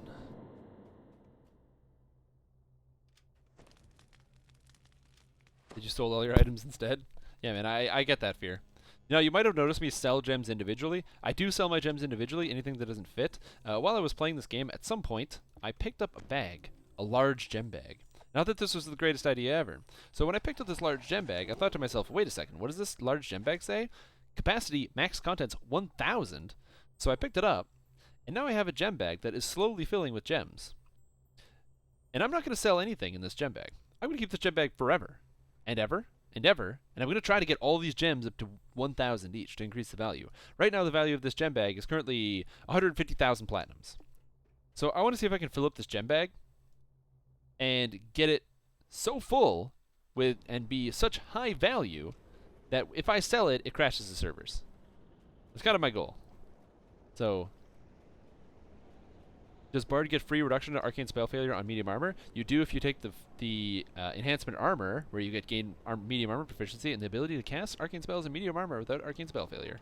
Arcane spell failure, 0, reduced from 25. You may think to yourself, Strimtom, that's not a nice reason to do that, but hey man, you gotta crash the server somehow. I gotta put my new spells on my list anyway. Now I have haste as a cool buff spell. Put that here. And also rage as a cool buff spell. I don't know if rage stacks with Scaldic Rage. I have no idea. Ooh, Carolina. Let's see what happens. All my bard spells last longer. Haha, success. I think I should probably take extend at some point, but I'm kind of lazy, so I'm not going to do that. Because haste is only 42 seconds. So, does rage stack with Scaldic Rage? Yes, it does. 35 strength. Let's go. Did you get mats? Yes, I did. Picked them up right away. Just flush all the toilets at once. Yeah, we'll crash the servers of the world by flushing all the toilets at the same time. Attack a lot faster now, which is kind of cool. I also have a 1 in 20 chance to automatically freeze targets, which is pretty cool.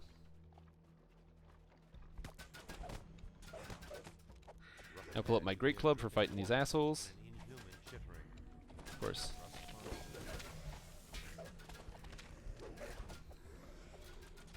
There we go. Freeze. Apparently those guys hit you quite hard. Yeah, well, I got first hit by the Plague Reaper. And It seems to be working so far. Brackish water runs off your face. Like, is my DC 31 fortitude save like nothing? These guys not even notice my DCs. Why the one level of wizard I don't get it. when you're a rogue? How are you gonna get more levels? Whoop. Like, I get that they beat the sound burst because the sound burst is 5 points lower. But man, oh lag, help!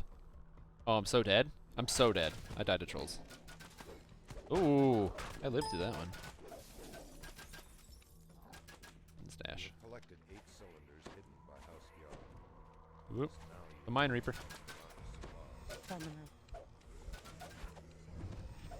Ooh. no, it's done.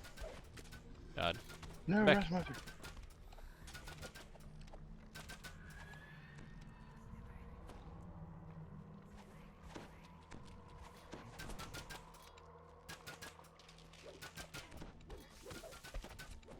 The stun on this one. I like how you just go with the rust monsters because you don't care. Okay. Alright, I had this last life and I have it again this life. Anytime I swap weapons, or anytime I go from a scroll to a weapon or a weapon to a scroll, and only in my hit points change rather drastically. They drop up and down. Nobody else is doing this that I have talked to. Are any of y'all experiencing this issue? No. I also forgot to buy raid scrolls. You should go into a quest on Reaper and just see how much damage you do for perspective. Yeah, I might do that. Kingdom Recovery is going to be so awesome in Reaper for self-healing. You'd think so, but this heals 10,000, which means in Reaper mode, in the Reaper difficulty we're doing right now, healing is reduced by 68, self-healing is reduced by 64, 68, 72%. This actually only heals 2,800. TR'd and that didn't fix it. That'd still be pretty good, actually. And then I blood CR'd. Control Didn't camps fix it. sit back in the jungle. Largo body Why can't I get these guys? And I don't have anything I going need fear. Let's see what fear does. that should affect my hit points via weapon, via anything I'm holding. Huh. It kind of worked. Feared one guy, who then immediately broke the fear and ran at me. That didn't work entirely as much as I wanted and it it to. doesn't do it in Why did I not take Reaper. fear? Why did I take fear? So it's definitely somehow related to Reaper. I'm gonna cast a bunch of hastes, just because I can. There's a lot of shrines here. I don't know if you have a melee or lack or anything. Or at least it wasn't. It was only doing it last life. into the I jungle. haven't run anything not The Reaper. overgrowth is so Oop, yeah. Before healing amp, yeah. It's 2,800 before healing amp. This must be where Gwilyn fought to hold off the hobgoblin. Okay, that's kind of a stupid stat in.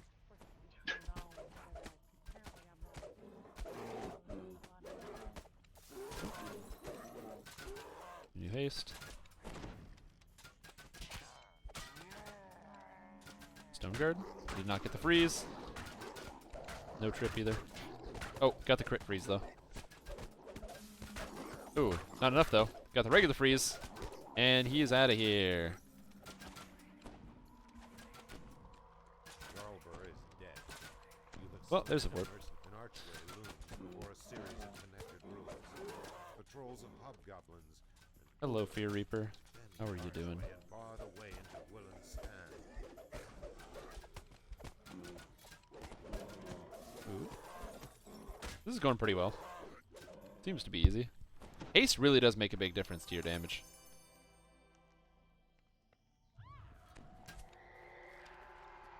Only recent found that the blood strength in the Ravager tree heals for full on Reaper. It does? That sounds wrong. It does? It sounds wrong. Why would it do that? It would only work if that meant the damage came from the boxes back here, but oh well, he didn't activate the trap anyway. That would only make sense if it was that the damage was related to. I don't think of how that calculation would work. So, if blood strength heals for full, that means that the healing comes from the monsters and not from you, because you're self-healing. Chainmail echoes off the ruined walls. That guy is not getting destroyed by this force trap. That makes me uncomfortable. Legendary Dreadnought, yes. I would absolutely be using Legendary Dreadnought with this character. Legendary Dreadnought and absolutely two-handed axes. This character is currently using a two-handed sword because I have one that's bugged and super duper OP good. When I hit level 10, I have the Sword of Shadows, and when I hit Fear or Carnage Reaper here,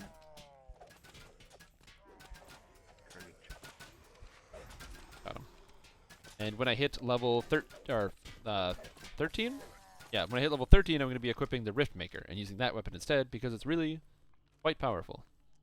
And then after that, probably move on to something else. Oh man.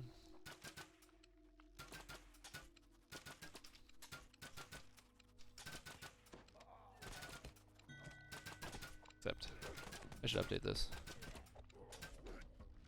Gwylin stand, because I forgot to update. And that's also for level 7s. Here we go. Bam. It's weird. But the song told me not to fear the Reaper. Oh, you're so funny.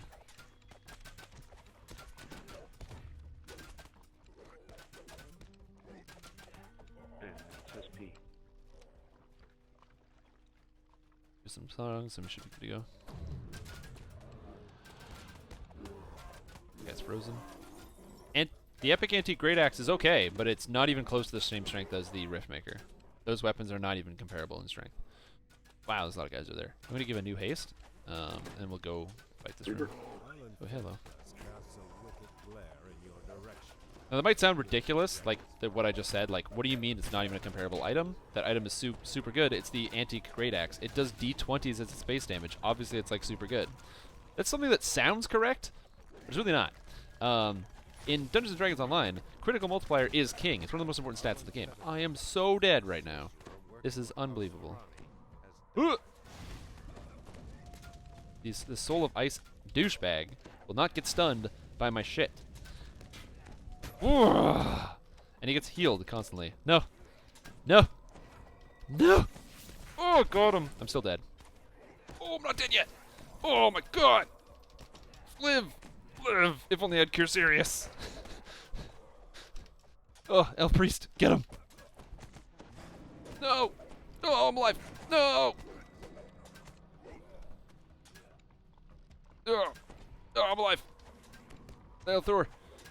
Southern must revive people. Freeze. Got the priest.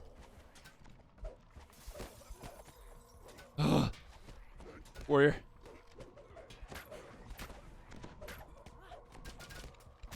Die, you jerk. Damage. Fights.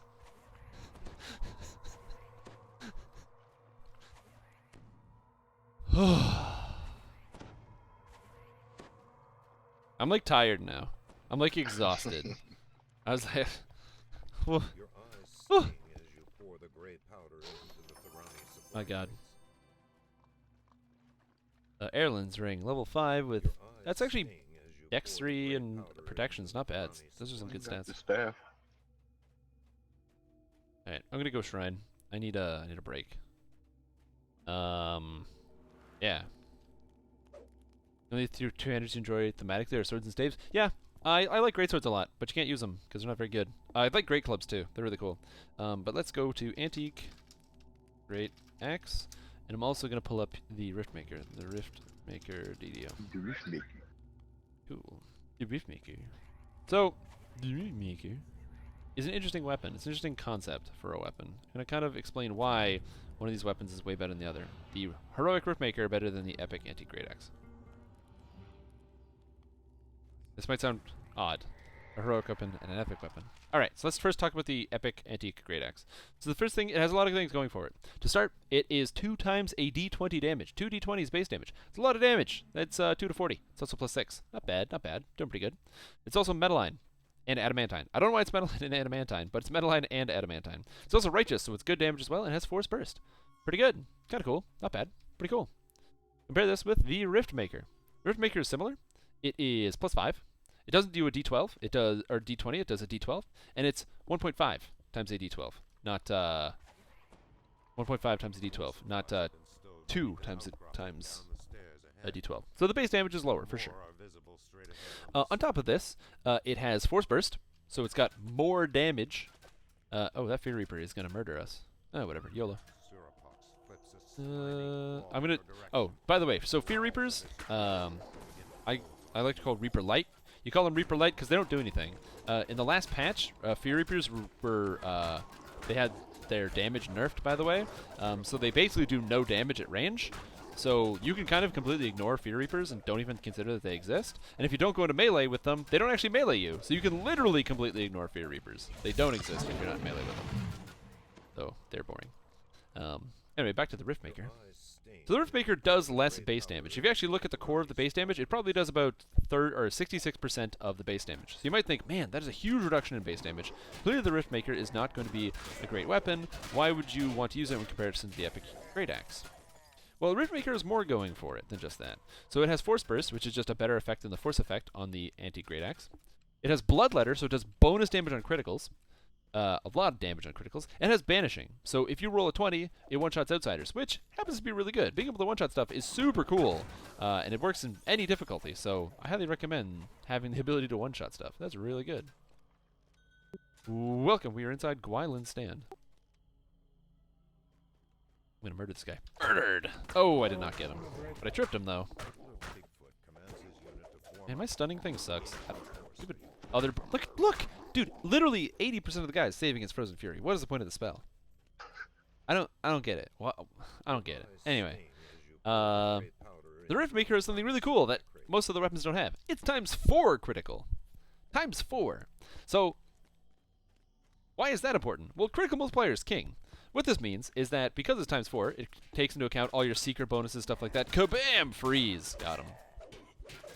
It takes into account all of your special super critical bonuses. So if you have anything like Seeker, anything else like that. Also things that scale on critical hit, like Force Burst or Bloodletter. It takes those things into account as well. So even though its base damage is a little bit lower, those crits are great. And when you're playing classes that can get you to force yourself to crit, like Fighter can do, if you're playing a half-orc, you can force yourself to be able to crit, those effects become significantly more powerful, because you can guarantee that extra damage per hit. Ooh. Oh, so yeah, we are running a little bit late today, so if you expected the stream team to end, I apologize, but too bad. But we're not doing that. We're going to keep going.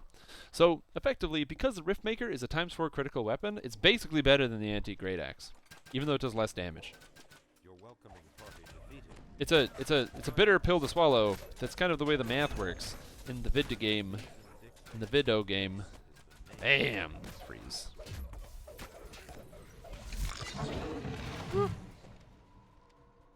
Ah, Strimtom from the DDO Discord. That's correct. That is me. I am Tom of Strim. Strim of Tom, as some call me. They talk about kind of crazy stats at low levels. Yeah. Would you like to know my dodge percent right now? You are a level 7 monk. Mm-hmm. Oh, wait, no. You're a level 7. Ow! Took 140 damage from that box. Alright, how about this? Hey chat, Mistwalker is playing a level 7 monk in Reaper mode. What do you think his dodge chance is? I'm curious as to what you guys think.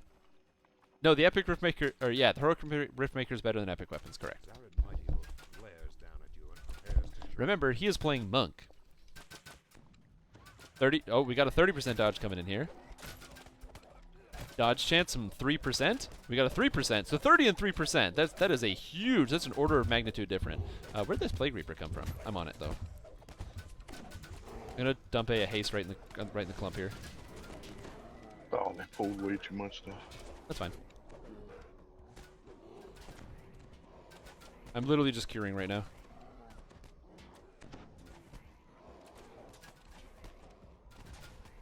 We just need to get some of the healers that are in the middle of these packs out. I'm trying to find them, but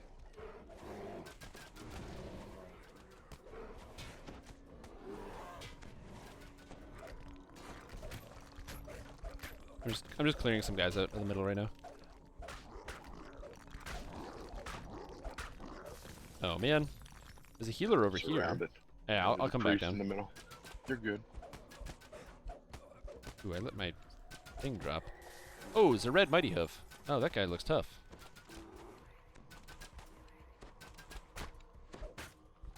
He dodged my shit. Well, that's not good. Oh, he's already gone through his cure though, so that's kind of good. What are you guys?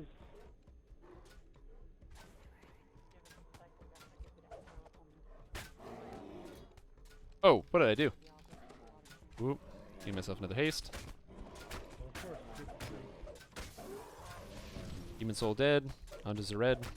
Ah, the dodge chance, man, it's too hard to deal with. Whoa. Southern, get up. Freeze! Saved. Oh my god. Oh, there's more Minotaurs. There's always so many more Minotaurs. Super Champ, Stixon, I'm on it. Oh, dropping an AoE down here. Going for the priest first, actually. I should be curing, but I need someone to get on that priest. I got it. He's dead.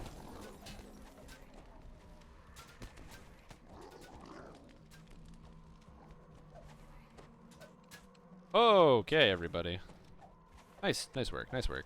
These fights are good. That's what, like I said, Reaper mode, it's exciting. The fights are good. There's too many monsters at the same time. Too many monsters. Alright, so. Dodge, 32%. Alright, so we've got 30% dodge, 3%, 2%, and 20 to 30 depending on the specialty. He is a 50-50 punchy monk. So now the final reveal, Mistwalker, you're a level 7 monk. How high is your dodge chance? 29%.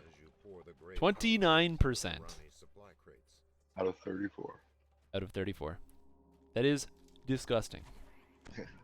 That number should not exist. 29% dodge. 29% dodge. Wow. I have 4% dodge.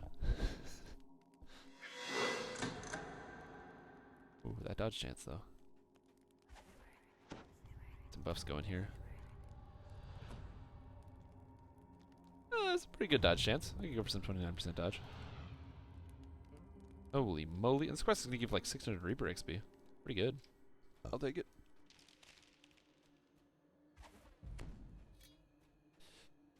Give myself some shield. Ooh!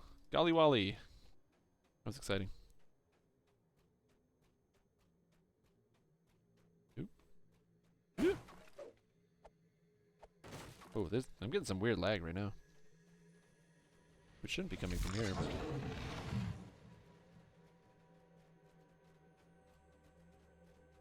yeah. 3% was a bit of a low estimate. Dodge chance can go up very, very high depending on the class you're playing. Monks get a lot of built-in dodge chance, so...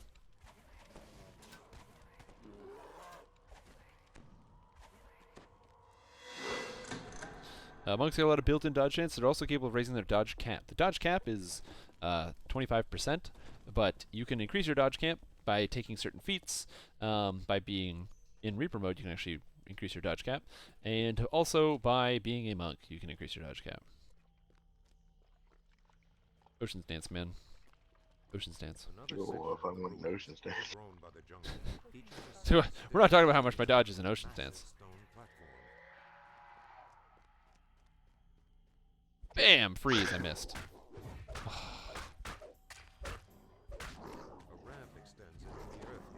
Oh my god, I stunned the Flameborn with my Sunburst. Goodbye, jerk.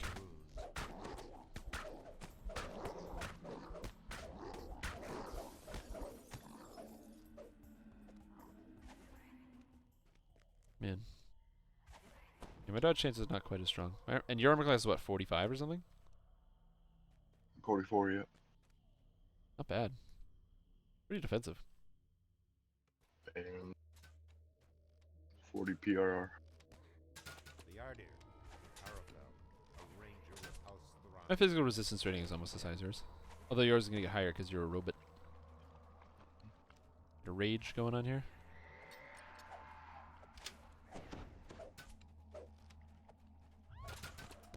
Whoop. That guy's murdered.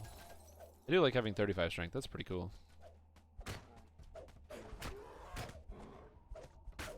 Oh, hey, Plague Reaper. Let's deal with that right now. Gonna dance around him real quick. And the old cleave, and he's gone.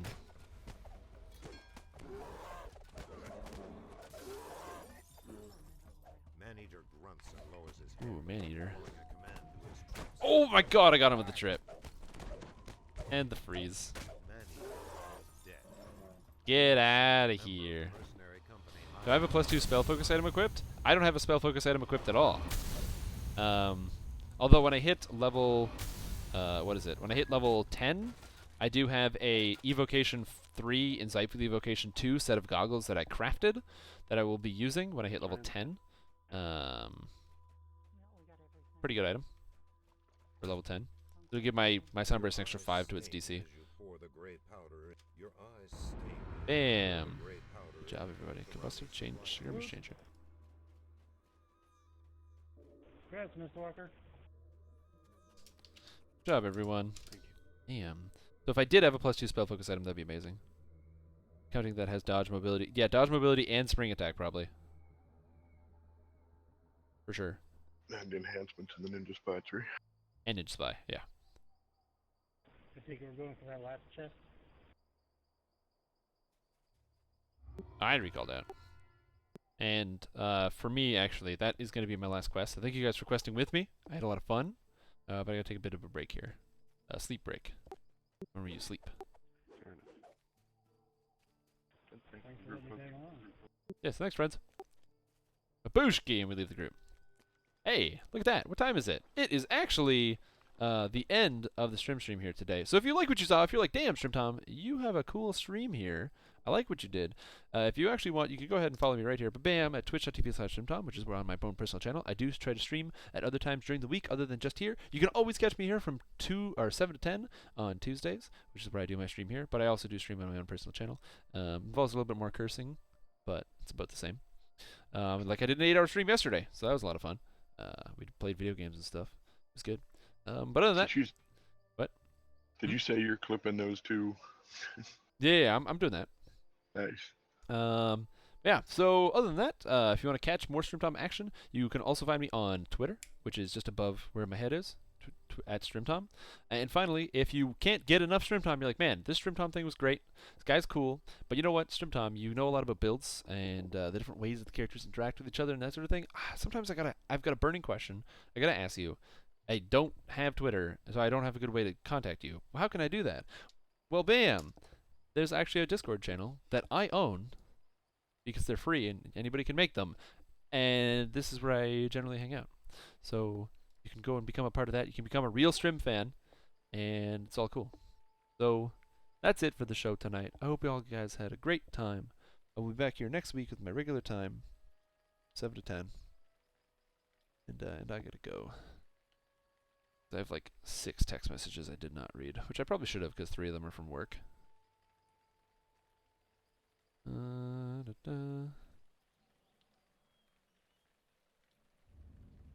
gotta respond to that.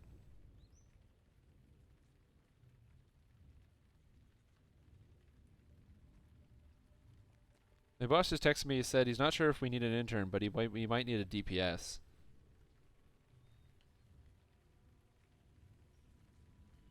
So I don't know what that is. I don't know what a DPS is. Anyways, I'm gonna go. So thank you guys for watching. I'm turning off the stream. Bam, texting.